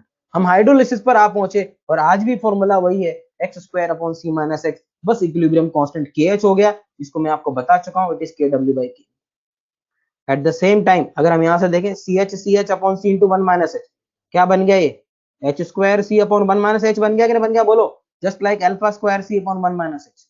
तो आप देख रहे हैं एग्जैक्टली वही रिजल्ट्स आ रहे हैं जो हम लोग पहले करें, नया कोई फॉर्मूला में बनाने की जरूरत नहीं। अच्छा बेटा यहाँ ये भी देखो कि जो भी x है वो क्या है, h प्लस, यानी x का वैल्यू ही h प्लस है, x का वैल्यू ही h प्लस है। जो x अगर आगे इस क्वाड्रेटिक को हम सोल्व कर सकते हैं और ला सकते हैं, लेकिन हम तो हमेशा कहते हैं यार जब भी क्वाड्रेटिक बना है एक लालच मन में जरूर पालना है अप्रोक्सीमेशन का, वो चेक करेंगे। और आप खुद बता दीजिए कैसे चेक करोगे अप्रोक्सीमेशन, बताओ। अगर अप्रोक्सीमेशन चेक करोगे तो कैसे करोगे चेक, बोलो। What you will check, K H by C, and that should be less than और इक्वल टू 10⁻³ अरे कर लोगे काम, मेन काम यही है जो पेज पर दिख रहा है, बाकी तो कैलकुलेशन ही है। ये पेज सबको समझ में आ जाना चाहिए, आ गया सबको कि h प्लस ई एक्स है और वही हमें कैलकुलेट करना है, और वो कैसे ला सकते हैं इस क्वाड्रेटिक को सोल्व करके। और आगे से डायरेक्ट हम लोग इसको याद भी रखेंगे, आगे से हम इसको डायरेक्ट याद रखेंगे यार, K H is equal to x square upon C minus x, ठीक है ना, डायरेक्ट हम इसको याद रख लेंगे, K H is equal to x square upon C minus x. Okay बेटा, अब इसको चेक करने के लिए हम क्या करते हैं, अप्रोक्सीमेशन को यहां लिख रहा हूं मैं, if K H by C less than equal to 10⁻³ हो, तो हम सी माइनस एक्स को यहां पर लिख पाएंगे अप्रोक्सीमेटली सी, और 1 माइनस एच भी हम ले सकते हैं, 1 माइनस एच को हम लोग लिख पाएंगे अप्रोक्सीमेटली 1, ठीक है। अब यहां पर अगर इसको मैंने 1 लिख दिया, तो आप देख रहे हैं के एच का ये जो वैल्यू है मेरे पास, वो वैल्यू मेरे पास आ जाएगी x square by C. Ammonium chloride Riya, हमने जो अमोनियम क्लोराइड लिया था उसका कॉन्सेंट्रेशन सी था, तो 100% आयोनाइज होगा हर एक सोल्ट, हर सोल्ट स्ट्रॉन्ग इलेक्ट्रोलाइट है, और अमोनियम क्लोराइड आयोनाइज हुआ तो वह भी हमको सी कॉन्सेंट्रेशन ही देगा, ठीक है ना। तो इसलिए हमने ऐसा लिखा था पहले के एच। अब यहां पर आ जाओ, at the same time we can dot H square C also, ये हमारे पास बन गया। और हम देख रहे हैं इसे चाहें तो x का वैल्यू हमारे पास under root of K H into सी, ये हम कह सकते हैं, ये हमारे पास आ गया। और ये x जो है वही तो h प्लस है, x और h प्लस कॉन्सेंट्रेशन, ये हमारे पास बन गया under root of K H सी। और एक और बात, h का वैल्यू बन गया under root of K H by सी, जैसे वहां अल्फा बनता था वैसे यहाँ h आ गया। h is, I write clearly, h क्या है यहाँ बहुत क्लियरली मैं लिख दे रहा हूँ, h degree of hydrolysis, it is degree of hydrolysis. Degree, और कई बार हम एक वर्ड और यूज करते हैं एक्सटेंट, एक्सटेंट ऑफ हाइड्रोलिसिस भी इसको हम कह सकते हैं, डिग्री ऑफ हाइड्रोलिसिस और एक्सटेंट ऑफ हाइड्रोलिसिस, ऐसा भी हम लोग कह सकते हैं यहाँ पर, h small h, degree of hydrolysis और एक्सटेंट ऑफ हाइड्रोलिसिस। क्लियर है सबको? तो ये बात भी हम लोग यहाँ पर समझ लें किसको क्या कह रहे हैं और कैसे कैलकुलेट होगा। तो बताओ h प्लस आ गया तो pH आ जाएगा कि ना जाएगा, हो गया काम pH कैलकुलेशन का, अरे हुआ कि ना हुआ बोलो, pH का काम हो गया सबका। ओके, तो बहुत सीधी बात सोचनी है कि K H is equal to x square upon C minus x, और के एच का वैल्यू कैसे लाओगे बेटा, के डब्ल्यू अपॉन जो भी वीक है, बेस वीक का इसलिए डिवाइड बाय के बी कर दिया, आंसर निकाल लें। ये बात हमें समझ लेनी है, ध्यान रखनी। अच्छा, एक दो क्वेश्चन और यहाँ पर हो जाते हैं कई बार, कोई पूछेगा कि बताओ ammonium chloride show cationic hydrolysis और एनायनिक हाइड्रोलिसिस, बताओ। Ammonium chloride will show cationic hydrolysis और एनायनिक हाइड्रोलिसिस, डेफिनेटली कैटायनिक। क्यों? क्योंकि हमने एक बात पढ़ ली है, जो वीक से आता है वही हाइड्रोलाइज होता है, तो अमोनियम वीक से आया था वो हाइड्रोलाइज होगा, क्लोराइड स्ट्रॉन्ग से आया था वो हाइड्रोलाइज नहीं होगा, है ना। तो कैटायनिक हाइड्रोलिसिस ये शो करेगा कैटायनिक, क्योंकि कैटायन वीक से आया। एक क्वेश्चन डायरेक्ट हो सकता है कि बताओ अमोनियम क्लोराइड का एक्वस सॉल्यूशन एसिडिक होगा या बेसिक होगा या न्यूट्रल होगा, बोलो, ये एसिडिक होगा, बेसिक होगा या न्यूट्रल होगा, एसिडिक। वाई? क्योंकि हम देख भी रहे हमारा जो इक्विलिब्रिया आया है अभी, उस इक्विलिब्रिया में देखो इसने क्या दिया हमको, अरे H प्लस दे दिया कि नहीं दे दिया, देखो ये देखो यहाँ पर इक्विलिब्रिया में हमें H प्लस दे दिया तो एसिडिक ही हुआ। दूसरी बात, इसके लिए इतनी केमिस्ट्री लगाने की जरूरत नहीं है, अगर सॉल्ट ऑफ स्ट्रॉन्ग एसिड और वीक बेस है बेटा, तो सीधी सीधी बात बताओ, स्ट्रॉन्ग एसिड और वीक बेस के झगड़े में कौन जीतेगा? अरे दोनों में कौन जीतेगा? स्ट्रॉन्ग ही जीतेगा, यानी एसिड जीतेगा, और एसिड जीतेगा तो सॉल्यूशन। ऐसे क्वेश्चन नहीं है, और बहुत बार मैंने ऐसे क्वेश्चन देखे हैं जिनके अंदर डायरेक्ट क्वेश्चन आते हैं। लास्ट ईयर भी एक आया है ऑनलाइन में कि 4 सॉल्यूशन दे दिए गए, करेक्ट पीएच का ऑर्डर क्या होगा? तो बेटा बहुत सीधी सी बात है, अगर हम देखें तो डायरेक्ट हमको एक बात ध्यान रख लेनी है यार कि अगर स्ट्रॉन्ग एसिड वीक बेस है तो एसिड जीतेगा, स्ट्रॉन्ग बेस वीक एसिड है तो बेस जीतेगा। डायरेक्ट पता चल जाएगा कि पीएच 7 से ज्यादा या 7 से कम हम पहचान पाएंगे। ठीक बात है जी, क्लियर है यहां तक सारी बातें सब लोगों को? चलिए जी, तो H का वैल्यू हमारे पास आ गया। तो नेचर ऑफ सॉल्यूशन जब भी लाना है सोचने की जरूरत नहीं, स्ट्रॉन्ग को जिता दो, वीक को हरा दो। पहले क्वेश्चन में जब दोनों स्ट्रॉन्ग थे तो पार्टी दोनों बराबर की थी, सॉलिड पार्टी थी, दोनों स्ट्रॉन्ग स्ट्रॉन्ग, तो न्यूट्रल हो गया सॉल्यूशन, और यहाँ जो जीता वो सिकंदर लगा दो। पीएच निकालने का तरीका भी हमने समझ लिया। हाँ एक बात और होता है यहाँ पर कि अगर हम चाहें तो इसका एक फॉर्मूला भी जनरेट कर सकते हैं, हालांकि मैं कहूंगा आपको कोई फॉर्मूला रटने की जरूरत नहीं है, लेकिन जरूरत पड़े तो आप यहाँ से फॉर्मूला बना सकते हो। कैसे बना सकते हो? यार H प्लस तुम्हारा जो है, H प्लस का कैलकुलेशन जो तुमने किया, वो H प्लस का वैल्यू आ चुका है यहाँ पर under root of K H C, so I can write it is K W by K B into C. K H का वैल्यू के डब्ल्यू बाई सी डाल दिया। अब अगर इसका मैं यहां से माइनस लॉग ले लूं तो पीएच बना सकते हैं। माइनस लॉग लेंगे तो आप कहेंगे minus half log of K W minus half, minus minus plus हो जाएगा, plus half log of K B और minus half log of C, ऐसा हमारे पास आ जाएगा। It can be written as half of P के W, because minus log of kw is pkw and log kb is minus of pkb, so minus half of pkb minus of half log c, ये हमारे पास आ जाएगा।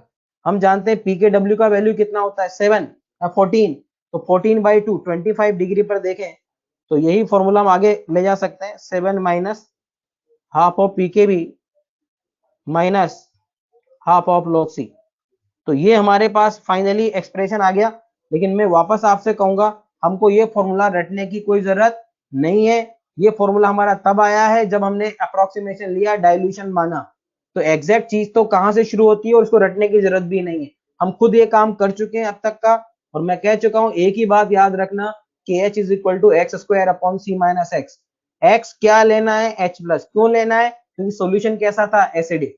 Strong acid weak base का solution है, तो ये एसिडिक सॉल्यूशन है, तो x यहाँ H प्लस बनेगा, डायरेक्टली सोल्व कर लेंगे जरूरत पड़ने पर। हाँ अगर कभी हमको पीके भी दिया है और के भी नहीं बना पा रहे हैं, उस केस में आप इसको फर्दर माइनस लोग लेके इस फॉर्मूला में कन्वर्ट कर सकते हैं, वैल्यू डालकर अपना आंसर ला सकते हैं। Is that clear? जरूरत पड़ने पर यहां तक पहुंच सकते हैं, लेकिन इसको रटने की कोई जरूरत नहीं। एक ही बात ध्यान रखनी जो हमने पहले लिख दी, K H is equal to x square upon C minus x. मैं उसको वापस हाईलाइट भी कर दे रहा हूं वहां पर। ये स्टार रिजल्ट हमारे पास आ गया, K H is equal to x square upon C minus x. Okay चलिए, एक बात और कहना चाहूंगा बेटा, तो रटने का काम नहीं, समझने का बात है। यहां पर जो भी सी आ रहा है सब जगह, ये सी क्या है इस बात का ख्याल रखना। सी क्या है? क्या ये सॉल्ट का कॉन्सेंट्रेशन है? Whether C the concentration of salt? No. फिर किसका कॉन्सेंट्रेशन है? आयन हाइड्रोलाइज्ड, जो आयन हाइड्रोलाइज होने वाला है उसका concentration. C is what I write clearly, concentration of iron hydrolyzed। इस बात का ध्यान रखना कि C जो है वो concentration of iron hydrolyzed है। ये सॉल्ट का concentration हो भी सकता है और नहीं भी हो सकता, इस बात का आपको ध्यान रखना है। जैसे मान लो मैंने आपसे कह दिया कि अमोनियम क्लोराइड जो है वो 90% डिसोसिएटेड। अगर अमोनियम क्लोराइड 90% डिसोसिएटेड है तो अमोनियम आयन का कॉन्सेंट्रेशन अगर सॉल्ट का C हो तो अमोनियम का कितना लेंगे हम लोग, बताओ? मैंने कहा कि ammonium chloride is 90% dissociated, then what is ammonium ion concentration? 0.9 C. That means हम KH is equal to x square upon C minus x use कर रहे हैं, तो सी की जगह हमको 0.9 सी यूज करना पड़ेगा। तो ये इस बात की खास बात है, इसलिए यहाँ पर स्टार भी लगा रहा हूं कि सी क्या है? Concentration of the ion हाइड्रोलाइट, sometime it may create the problem. Is that clear? अगर कहीं पर हमको लगता है, जैसे मान लो मैं एक एग्जांपल के थ्रू और समझाऊं कि यार मान लो मैंने कहा कि हमारे पास अमोनियम सल्फेट है, अमोनियम सल्फेट 2 अमोनियम आयन देगा, और अगर ये सी है तो ये कितना हो जाएगा 2C। समझ आई बात? तो फिर मुझे अपने फॉर्मूला में 2C यूज करना है, क्योंकि मुझे अमोनियम से मतलब है, सोल्ट से मतलब है। The salt of NH4OH and H2SO4 weak base and strong acid. तो सल्फेट का तो हाइड्रोलिसिस होगा नहीं, अमोनियम का होगा, तो अमोनियम क्लोराइड लू, अमोनियम सल्फेट लू। फर्क समझ में आ रहा है कि नहीं आ रहा? ये छोटी छोटी बातें लेकिन इंपॉर्टेंट बन जाती है जब हम क्वेश्चन बनाते हैं। समझ में आ गया सबको? हमको कॉन्सेंट्रेशन जो चाहिए वो सोल्ट का नहीं चाहिए, हमको कॉन्सेंट्रेशन आयन का चाहिए। बोलो भाई, सारी बातें क्लियर हैं सबको? अब यहां से आगे बढ़े, हम अगले केस पे आ जाएं अब। ओके, तो बेटा अगले केस पर चलते हैं हम लोग, और तीसरे केस पर आ जाते हैं। थर्ड केस आपका आ गया है salt of weak acid and strong base, salt of weak acid and strong base।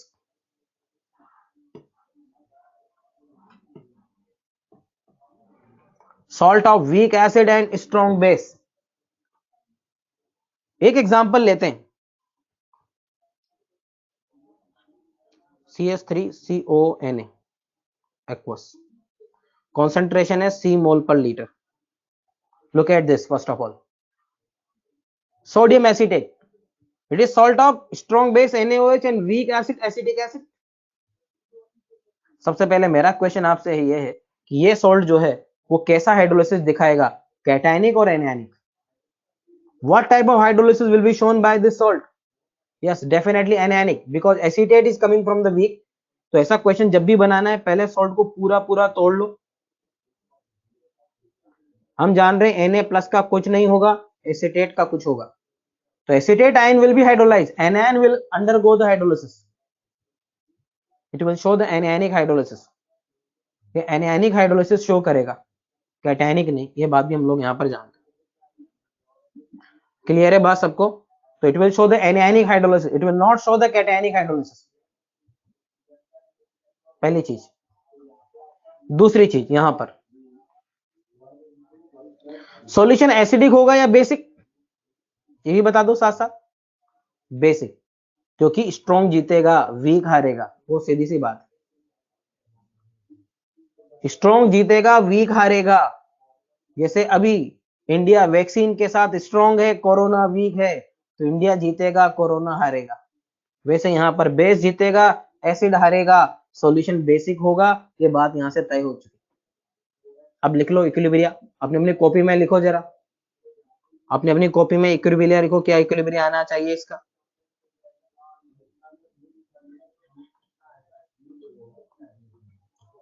You know water से क्या मांग रहा है, H+। वाटर से क्या मांगेगा, H+, और H+ मांगेगा तो क्या बना लेगा, एसिटिक एसिड। अब H+ मांग के एसिटिक एसिड बना लिया तो बाहर क्या निकालेगा, OH-।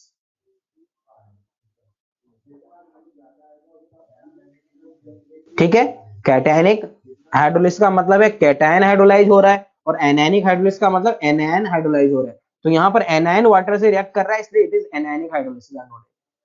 हम पढ़ चुके हैं जो स्ट्रॉन्ग से आते हैं वाटर से रिएक्ट नहीं करते, वो हाइड्रोलाइज नहीं होते, सिर्फ वही हाइड्रोलाइज होते हैं जो वीक से आते हैं, और वीक से एसिडेट आया है, दैट विल बी हाइड्रोलाइज्ड। इसका इक्विलिब्रियम कांस्टेंट क्या होगा, हमने कह दिया KH। अच्छा, KH का वैल्यू KW अपॉन कितना, बोलो KH का वैल्यू क्या होगा, KW अपॉन क्या टेक्निक बताइए मैंने, क्या ट्रिक बताई याद रखनी, उसको अप्लाई करो। KW अपॉन K, यानी जो है वीक उसको नीचे रख देने का है, KW/KB। पहले था, अब KW/K है। पहले KB और अभी K क्यों है, समझ में आ गई बात? जो वीक है उसको नीचे लेना है। और ये K किसका है, एसिटिक एसिड का, यानी the K of acetic acid, जो भी वीक एसिड है, K of acetic acid we are using, है ना। जो वीक एसिड है उसका K हमको यहाँ पर लेने का है, ये बात भी आप जान लीजिए। It is of acetic acid, I write clearly, it is of acetic acid. Acetic acid का K वैल्यू में यूज करना है। चलिए जी, अब इनके लिए पहले की तरह काम करेंगे, हम डिसोसिएशन लगा लेंगे।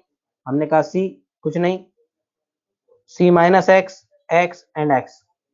H के टर्म में बात करेंगे तो C इंटू 1 - H, CH CH। C minus x x x, C इंटू 1 minus S C H C H, K H is equal to हम क्या लिख देंगे, x square upon C minus x. और दिल खुश हो जाना चाहिए सब लोगों का, क्योंकि वापस सेम रिजल्ट आ रहे हैं। It is coming again H square C upon 1 minus H. अरे बोलिए, एग्जैक्टली पुराने रिजल्ट रिपीट हो रहे कि नहीं हो रहे? यानी नया कुछ याद रखने की जरूरत आपको है ही नहीं। वापस आप देखिए, इस बार भी x square upon C minus x या H square C upon 1 minus, alpha की जगह यहाँ एच आ जाता है। और एच मैं पहले ही बता चुका हूँ, डिग्री ऑफ हाइड्रोलिसिस क्वाड्रेटिक बन रही है, जिसको सोल्व करेंगे तो एक्स आ जाएगा। X this time is O H minus. तो अब यही बात हमको समझनी है कि यार इस बार ओ एच माइनस क्यों है, एक्स कैसे याद रखोगे? सॉल्यूशन बेसिक है, तो एक्स का वैल्यू ओ एच माइनस लेना। पहले सॉल्यूशन एसिडिक था, इसलिए एक्स का वैल्यू एच प्लस लेना था। यानी हर क्वेश्चन को हमको, तो जब भी एक वीक और एक स्ट्रॉन्ग वाला क्वेश्चन आएगा, हर क्वेश्चन को हमको कहां से बनाना है, K H equal to x square upon C minus x या H square C upon 1 minus S से बनाना। ठीक है जी।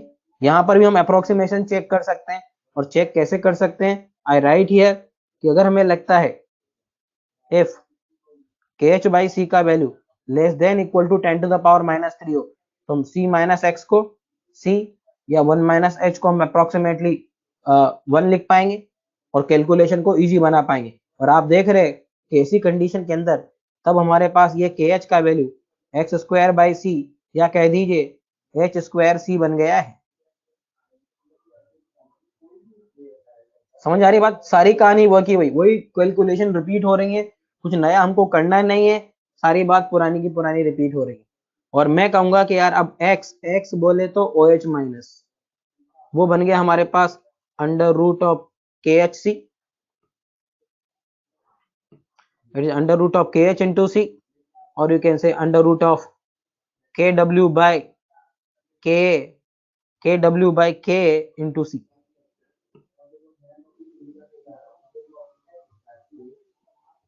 ओ एच का वैल्यू आ गया है, ठीक है ना।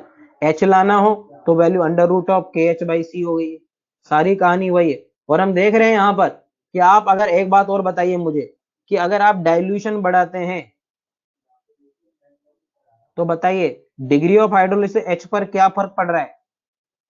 डाइल्यूशन बढ़ाने से इन सॉल्ट के डिग्री ऑफ हाइड्रोलिसिस पर क्या फर्क पड़ रहा है? बढ़ रही है, ज्यादा हाइड्रोलिसिस होगा, ठीक है ना, क्योंकि डाइल्यूशन को बढ़ाना मतलब कॉन्सेंट्रेशन को घटाना, दोनों बातें एक ही।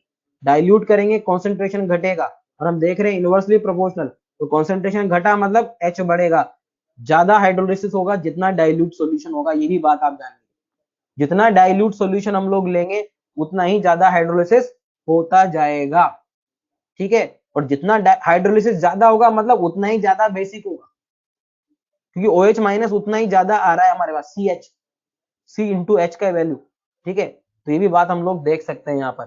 क्लियर है बात? क्लियर। NaOH पूरा डिसोसिएट हो चुका था, ये NaOH नहीं, यहाँ पर कौन था हमारा CH3CONA, तो यहाँ NaOH तो बन ही नहीं रहा, हम एसीटेट का हाइड्रोलिसिस कराएं। और बाकी कहानी वापस वही कि कोई चाहे कि यार मैं तो पीएच ले आऊं पहले की तरह, तो ले आइए, माइनस हाफ लॉग के डब्ल्यू प्लस हाफ लॉग के, हालांकि मैं कहूंगा फॉर्मूला की कोई आवश्यकता है नहीं, माइनस हाफ लॉग सी। और यहां से मैं कह सकता हूं कि pH is equal to half of P के W minus half of P के minus half of log C. पी के डब्ल्यू 25 डिग्री पर आप जानते हैं 14, और उसको वैल्यू डाल दें तो ये बन जाएगा 7 माइनस हाफ ऑफ पी के माइनस हाफ ऑफ लॉग सी। ओ ये बन गया हमारा पीओ एच बना है, it is not pH, it is PO H, it is everywhere, it is PO H.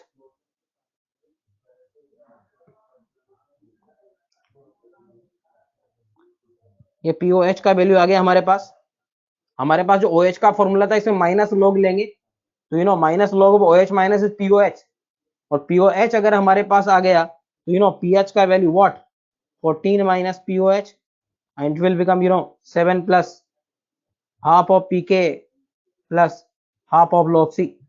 तो पीएच का फॉर्मूला यहां से आया, लेकिन मैं वापस कह रहा हूं ये सिर्फ एक समझने के लिए है, ये कोई रटने की जरूरत नहीं है।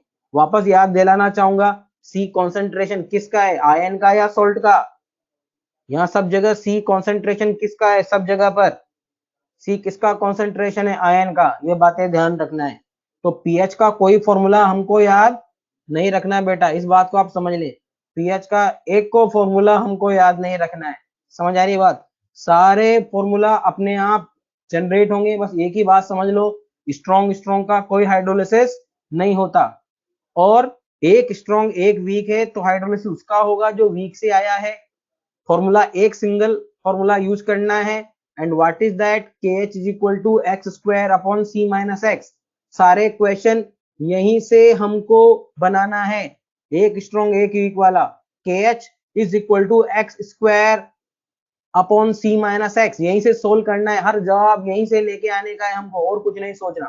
क्लियर है सबको, यहीं से बस ये सोच लो, एक बार x h प्लस है और एक बार x OH माइनस, दोनों में डिफरेंशिएट कैसे करोगे, कब x का वैल्यू h प्लस और कब OH माइनस, जैसी नेचर सॉल्यूशन की वैसा x, acidic solution x H plus, basic solution x OH minus, no confusion, there is only fusion of confusion, is it.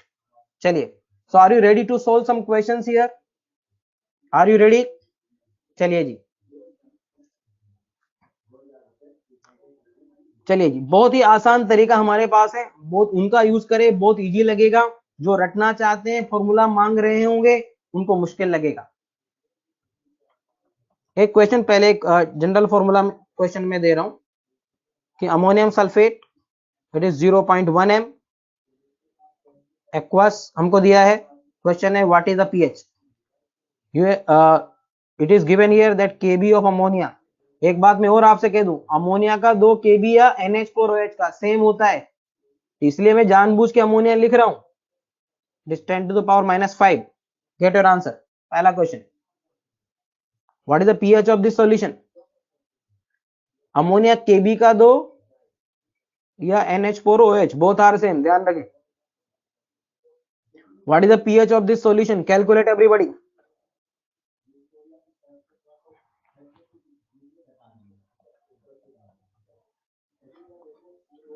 What will be the pH of this solution? 0.1 m ammonium sulfate aqueous, Kb for ammonia or NH4OH, 10 to the power -5।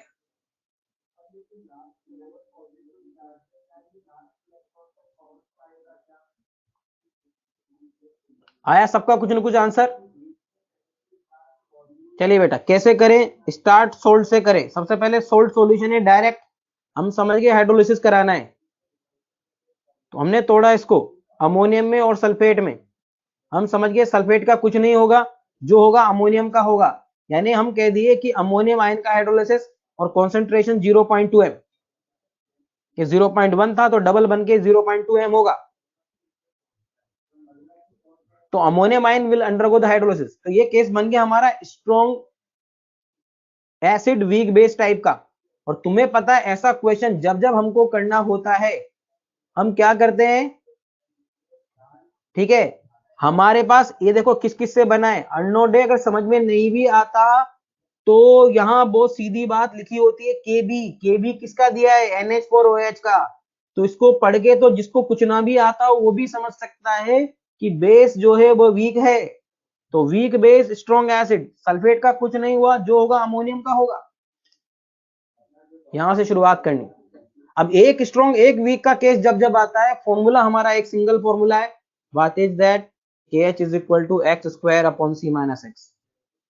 Her question यहां से शुरू करो direct, अब यहीं से शुरुआत करनी है। KH का वैल्यू निकाल लो, it is 10 to the power -14 upon KB, that is 10 to the power -5, so it comes up 10 to the power -9। KH का वैल्यू 10 to the power -9 आ गया। और देखो KB KH बाई C, अगर तुम देखो तो KH बाई C नेग्लिजिबल दिख रहा है, तो definitely we can write it is X square by C, because KH by C is negligible. अरे KH बाई C नेग्लिजिबल दिख रहा है, हम ऐसा कर सकते हैं। तो यहां से x, अब ये सोचो x का वैल्यू H प्लस होगा या OH माइनस, ये भी डिसाइड कर लो। x का वैल्यू H प्लस होगा या OH minus, how you decide, कि सॉल्यूशन एसिडिक है, और एसिडिक है तो x का वैल्यू H प्लस होगा, और ये वैल्यू आ गया under root of KH into C, यानी हम कहेंगे रूट ऑफ 0.2 इंटू 10 पावर -9, तो बन गया √2 इंटू 10 to the power -5 मोल पर litre.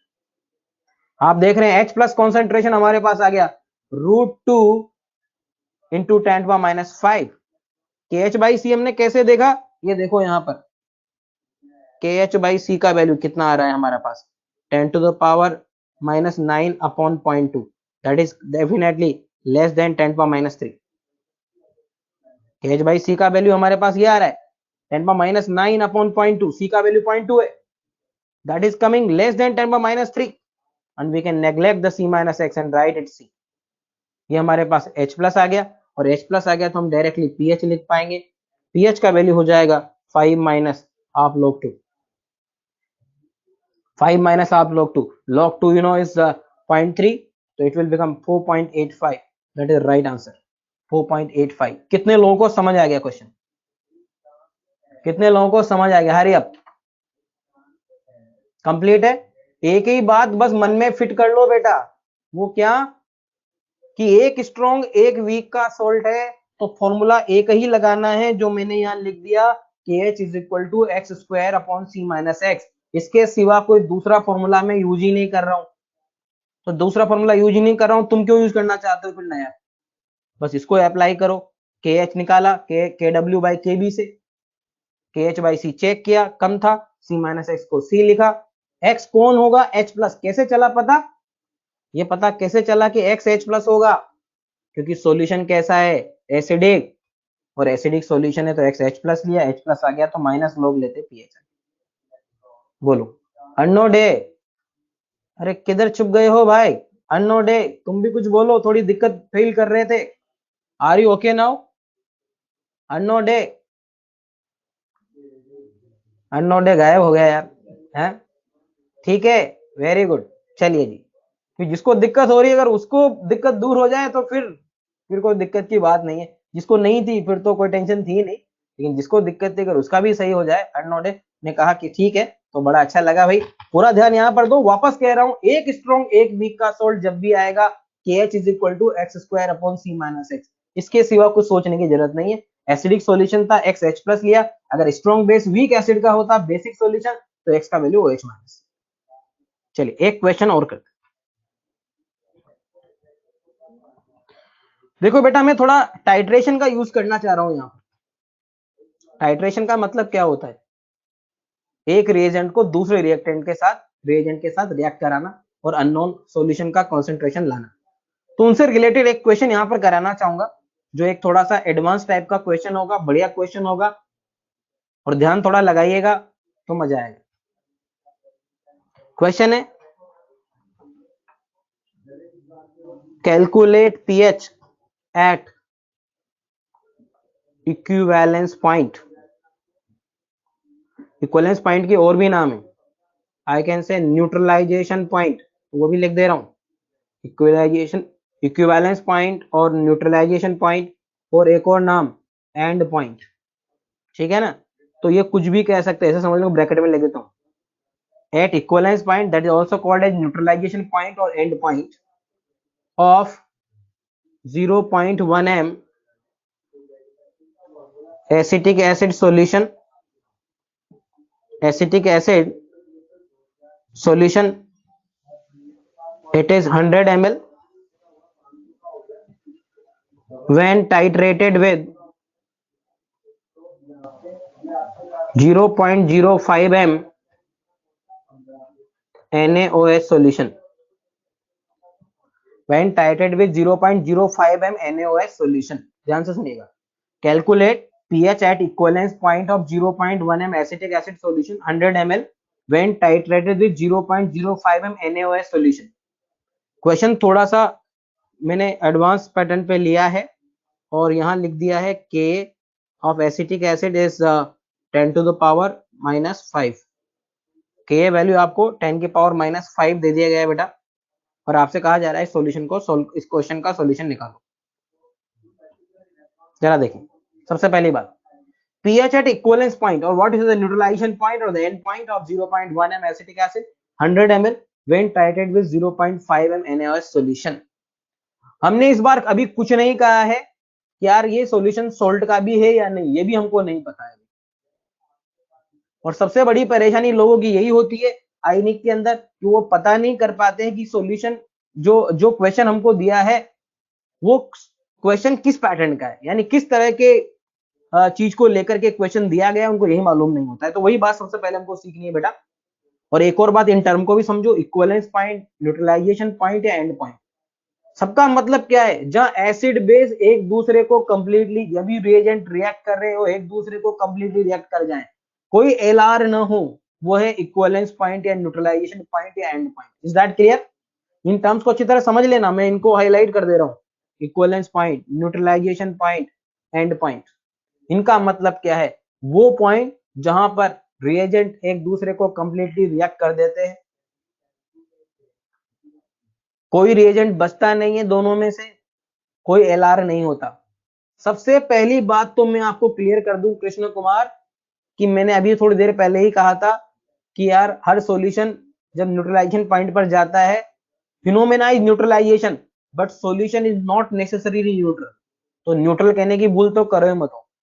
Point will be neutralization point but solution may be different from neutral, may be acidic और बेसिक ऑल्सो। तो सबसे पहली बात तो ये अपने मन से भ्रम निकाल दो कि न्यूट्रलाइजेशन पॉइंट पर, इक्विवेलेंस पॉइंट पर, एंड पॉइंट पर सॉल्यूशन न्यूट्रल होगा, नहीं। वो क्या होगा हमें सोचना। अब कैसे करें स्टार्ट। सबसे पहली बात बेटा, मैं चीख चीख के चिल्ला चिल्ला के एक ही बात बराबर कह रहा हूं कि जब भी कोई रिएजेंट मिलाए जाए उनके बीच चेक करो रिएक्शन हो सकती है क्या, और रिएक्शन हो सकती है तो रिएक्शन सबसे पहले लिखो। तो बोलो, हो रही है बेटा रिएक्शन? यहाँ अच्छी तरह समझना, इस क्वेश्चन को बहुत ध्यान से समझिए। रिएक्शन हो सकती है तो हमने रिएक्शन लिख दी। Acetic acid reacting with NaOH forming there CH3COONA plus H2O.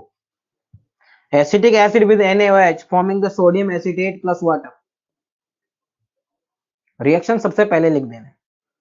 अब बात यह है कि यार ये 100 ml है और 0.1 m है, तो हम यहां पर इसके मिलीमोल कितने वो यूज कर लेते हैं।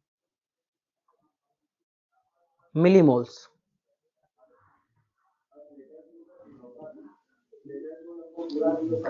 मिलीमोल्स कितने हो गए? मोलैरिटी इंटू वॉल्यूम, वॉल्यूम क्योंकि ml में, इसलिए मैंने कहा मिलीमोल हो गए 10। ध्यान दीजिएगा सब लोग, 10 मिलीमोल हमारे पास है। 100 इंटू 0.1, 10 मिलीमोल हमने लगा दी। अगर 10 मिलीमोल एसिटिक एसिड के लगे हैं और तुम्हें जाना है इक्विवेलेंस पॉइंट पर, न्यूट्रलाइजेशन पॉइंट पर, तो NaOH के कितने मिलीमोल लगाऊं बताओ? अरे बोलो, अगर 10 मिलीमोल एसिटिक एसिड के लगे हैं तो NaOH के भी 10 लगेंगे कि नहीं लगेंगे? यही तो मतलब इक्विवेलेंस पॉइंट का है। सबसे पहले इस बात को समझो, यही तो मतलब न्यूट्रलाइजेशन पॉइंट का है कि कोई एलआर ना हो। ये 10 है तो ये भी 10 लगाना पड़ेगा। अब देखो फाइनली ये भी खत्म, न्यूट्रलाइजेशन रिएक्शन सबसे पहले लिखनी है, और हर न्यूट्रलाइजेशन रिएक्शन को कंप्लीट कराना है, ये बात भी जान लो। हर न्यूट्रलाइजेशन रिएक्शन को हमको कंप्लीट कराना है बेटा, ये भी ध्यान रख लेना। तो दोनों खत्म, इसके 10 मिलीमोल बन गए। हमने अब इस पर देखो कि फाइनली क्या बचा सॉल्यूशन के अंदर। तुम्हारे पास क्या बच रहा है finally? What you see, you have a salt only, salt and water, and that's why question goes to salt hydrolysis. Are you getting everybody? बहुत ध्यान से सब लोग इस बात को सुन लें, देख लें, बहुत ध्यान से सब लोग इस बात को समझ लें और ध्यान से सुन लें। तो कुछ लोग में ये आंसर लिख रहे हैं, इसलिए अब थोड़ा सा हम उनको रोकने के लिए, क्योंकि सब लोग कॉन्सेंट्रेट कर पाए। जिनको नहीं सीखने में आया वो बाद में परेशान होते रहते हैं, तो इसलिए मैंने डिसेबल कर दिया चैट, ताकि सब कॉन्सेंट्रेट कर सकें। जिनको आ गया बेटा बहुत अच्छी बात है, जिनको नहीं आया उनका आना बहुत जरूरी है। तो इक्विवेलेंस पॉइंट मतलब जितना मिलीमोल इसका था उतना इसका, दोनों खत्म, ये 10 मिलीमोल बन गया। और क्वेश्चन में हम देख रहे हैं कि अगर हमने यहां पर सोडियम एसीटेट बचा है फाइनली, यानी सोल्ट बचा है, तो question goes to salt hydrolysis. सबसे पहली बात हमें समझ में आ जानी चाहिए। NaOH के 10 मिलीमोल कैसे आया रिया? क्योंकि ये 10 है एसिटिक एसिड, तो इक्विवेलेंस पॉइंट लाने के लिए उतना ही NaOH मिलाना पड़ेगा। यही इक्विवेलेंस पॉइंट का मतलब है। ध्यान से सुनो एक एक बात को, कि equivalence point, neutralization point, end point, मतलब वो पॉइंट जहां कोई एलआर नहीं है, जितना है एसिड उतना बेस, कंप्लीट रिएक्शन।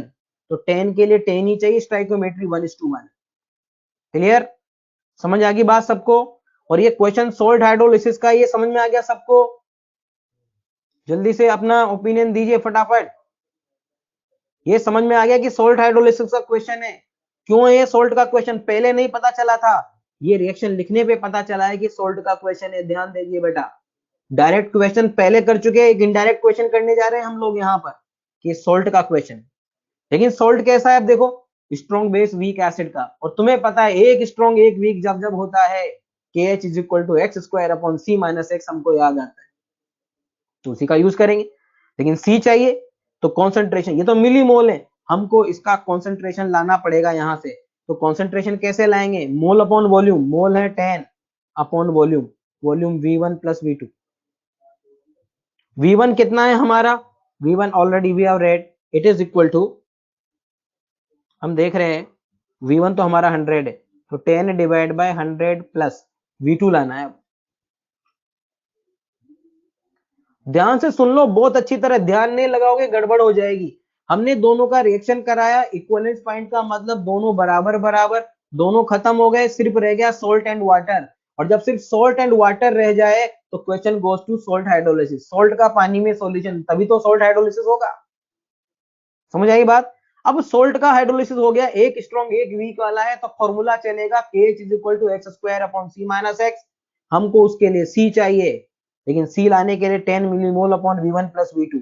एक 100 है, दूसरा कैसे लाऊं, वापस यहां आ जाओ, इस जगह आ जाओ, ठीक है। मिलीमोल जब भी लाओगे it is equal to molarity into volume, like इसके M2 इंटू V2। इसके M1 कितना है 0.1, M2 कितना है 100, so it is basically 100 into 0.1। ये 100 इंटू 0.1 किया, 10 आ गया, 10 के लिए 10 लगाना है, लेकिन is equal to M2 B2 भी होना चाहिए। और M2 क्योंकि मेरे को पता है, M2 का वैल्यू मैंने कितना लिया है 0.05, तो V2 का वैल्यू यहां से निकल के मेरे पास आ गया है, कितना आ गया है मेरे पास 200। तो कैसे आया 200, समझ में आया कि ना आया सबको, is that clear to everybody. एक एक बात बहुत इंपॉर्टेंट है, ध्यान दे लो, मैं बार बार कह रहा हूं, ध्यान दोगे बहुत इजी है, ध्यान नहीं दोगे तो फिर परेशानी। पहली बात, सोल्ट बनेगा इक्विवेलेंस पॉइंट पर, सोल्ट हाइड्रोलिसिस होगा, उसका कॉन्सेंट्रेशन कैसे लाऊं, मोल अपॉन टोटल वॉल्यूम। दो दो तीन तीन बार मैं बोल रहा हूं, इसके बावजूद अगर कोई गड़बड़ करेगा तो फिर उसकी वो जाने, मैं तो अपनी तरफ से भाई पूरी जान लगा दे रहा हूं, है ना। तो अब तुम भी तो थोड़ी जान लगा लो यार, कुछ तो पसीना टपका दो अपना, थोड़ा ध्यान दे लो, पसीना भी नहीं टपकेगा, ठंडी ठंडी अच्छी हवा लगेगी तुमको बस। तो 10 अपॉन ये हो गया कि ना हो गया, कॉन्सेंट्रेशन आ गया हमारे पास, कितना आ गया 10/300 यानी 1/30। इट इज कमिंग 1/30, कॉन्सेंट्रेशन निकालना आ गया सबको, ये सबको क्लियर है 1/30 कॉन्सेंट्रेशन। और ये हो गया तो क्वेश्चन अब तो वही पुराना हो गया हमारा जो अब तक था, हम झट से कह देंगे KH is equal to x square upon C minus X.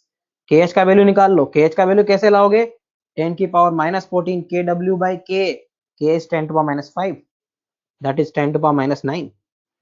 KH का वैल्यू 10 की पावर -9 आ गया, लेकिन KH बाई C अभी भी नेग्लिजिबल है, तो हम इसको अप्रोक्सीमेटली लिख देंगे एक्स स्क्वायर बाई C। और x का वैल्यू यहाँ क्या होगा, H प्लस होगा या OH माइनस, बोलो जल्दी, x का वैल्यू यहाँ H प्लस होगा या OH minus,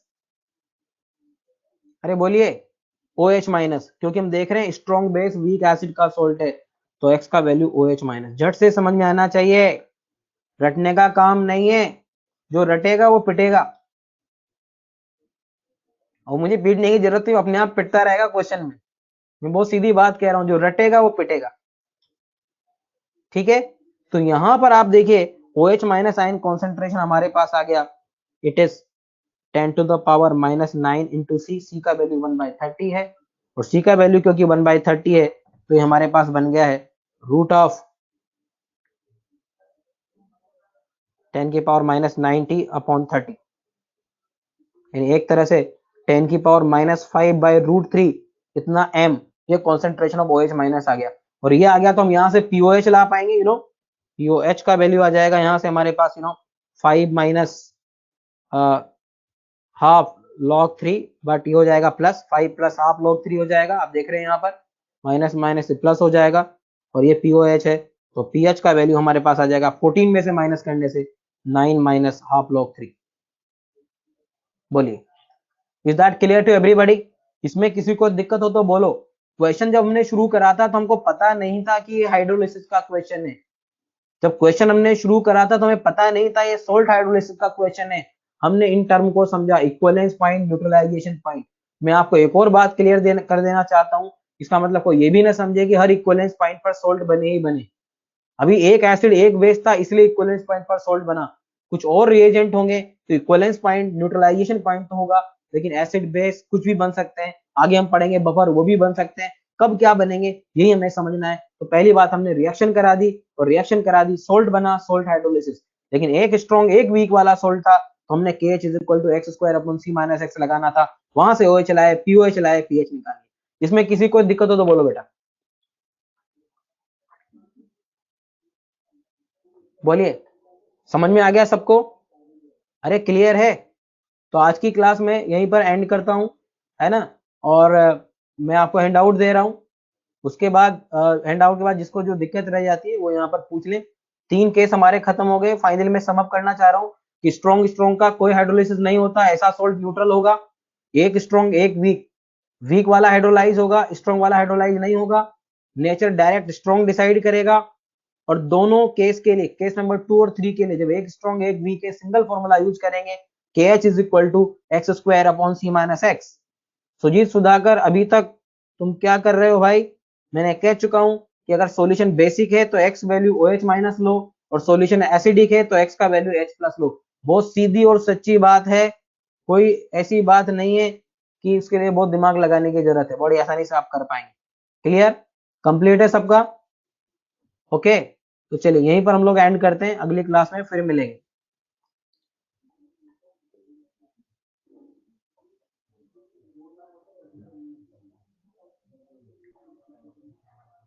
I give you the handout first.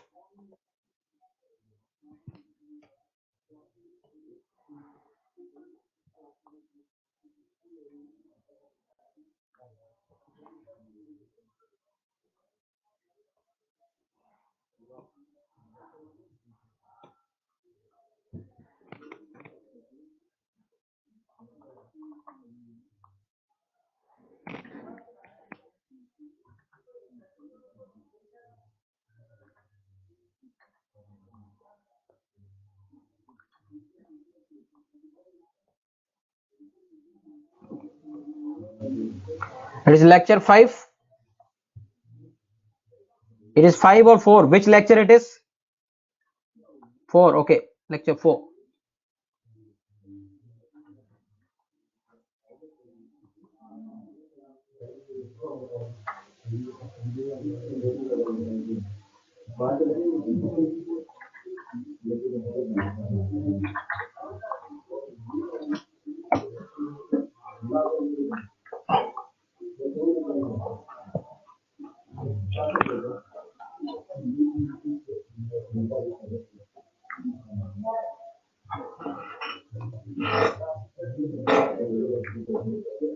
तो चैप्टर बेटा ऐसा है जिसके अंदर आपको खुद को, अपने आप को जितना अप्लाई करेंगे उतना ही मजा भी आएगा क्वेश्चन करने में, और अच्छा भी लगेगा, कॉन्फिडेंट फील करेंगे।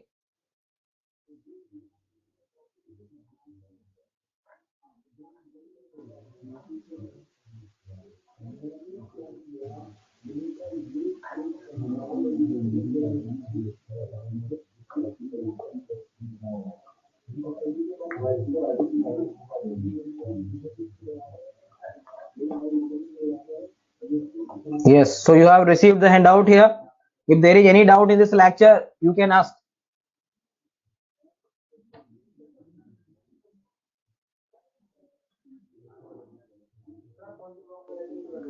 और एक बात मैं और कह दूं बेटा, जैसे भी हम लोग देख रहे थे, अगर हम दोनों के बराबर कंसंट्रेशन ले लेते से 0.1 तो डेफिनेटली हम लोगों को उनको रिएक्ट कराने के लिए इक्वल वॉल्यूम की जरूरत पड़ती, और इक्वल वॉल्यूम मिलाते तो डायरेक्ट कॉन्सेंट्रेशन हाफ भी हो जाती। तो मैंने एग्जाम्पल ऐसा लिया जहां थोड़ा मुश्किल हो और कॉन्सेंट्रेशन कैलकुलेट करना हमको आए, तो हम बड़ी आसानी इसको कर पाएंगे।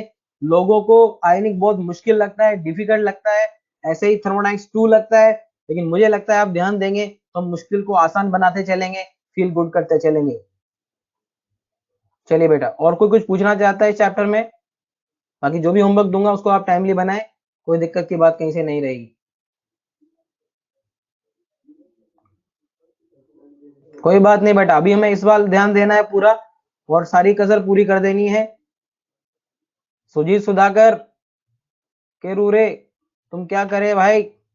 जितने भी एल्कली मेटल्स हैं उन सबके हाइड्रोक्साइड स्ट्रॉन्ग होते हैं। एल्कली मेटल, अर्थ मेटल, इनके hydroxide strong base, they are strong bases, ionize completely. Weak में क्या करेंगे? रिया पढ़ने नहीं आओगी क्या अगली क्लास में? हैं? पढ़ने नहीं आओगे अगली क्लास में? तो आओगे तो फिर क्या चिंता है, सब पढ़ा देंगे, है ना बेटा? ऐसा थोड़ी है। चलिए फिर कोई टेंशन नहीं। चलिए तो आज की बात फिर यहीं पर एंड करें, अगली क्लास में हम लोग और मिलेंगे और अच्छा करेंगे। ठीक है बेटा, all the best to all of you, do your best, healthy रहें और फोड़ के रख दें, एग्जाम में बेस्ट अपना दें, घबराएं नहीं। पुराने चैप्टर्स को थोड़ा थोड़ा रिवाइज करते रहे, कोई एक एक्सरसाइज लेकर, थ्योरी कम और प्रॉब्लम ज्यादा, ये रखें। नया मटेरियल ना करें, सिर्फ और सिर्फ अपना जो शीट है उसी को वापस से बनाएं। ठीक है सर, ओके बेटा, बाय।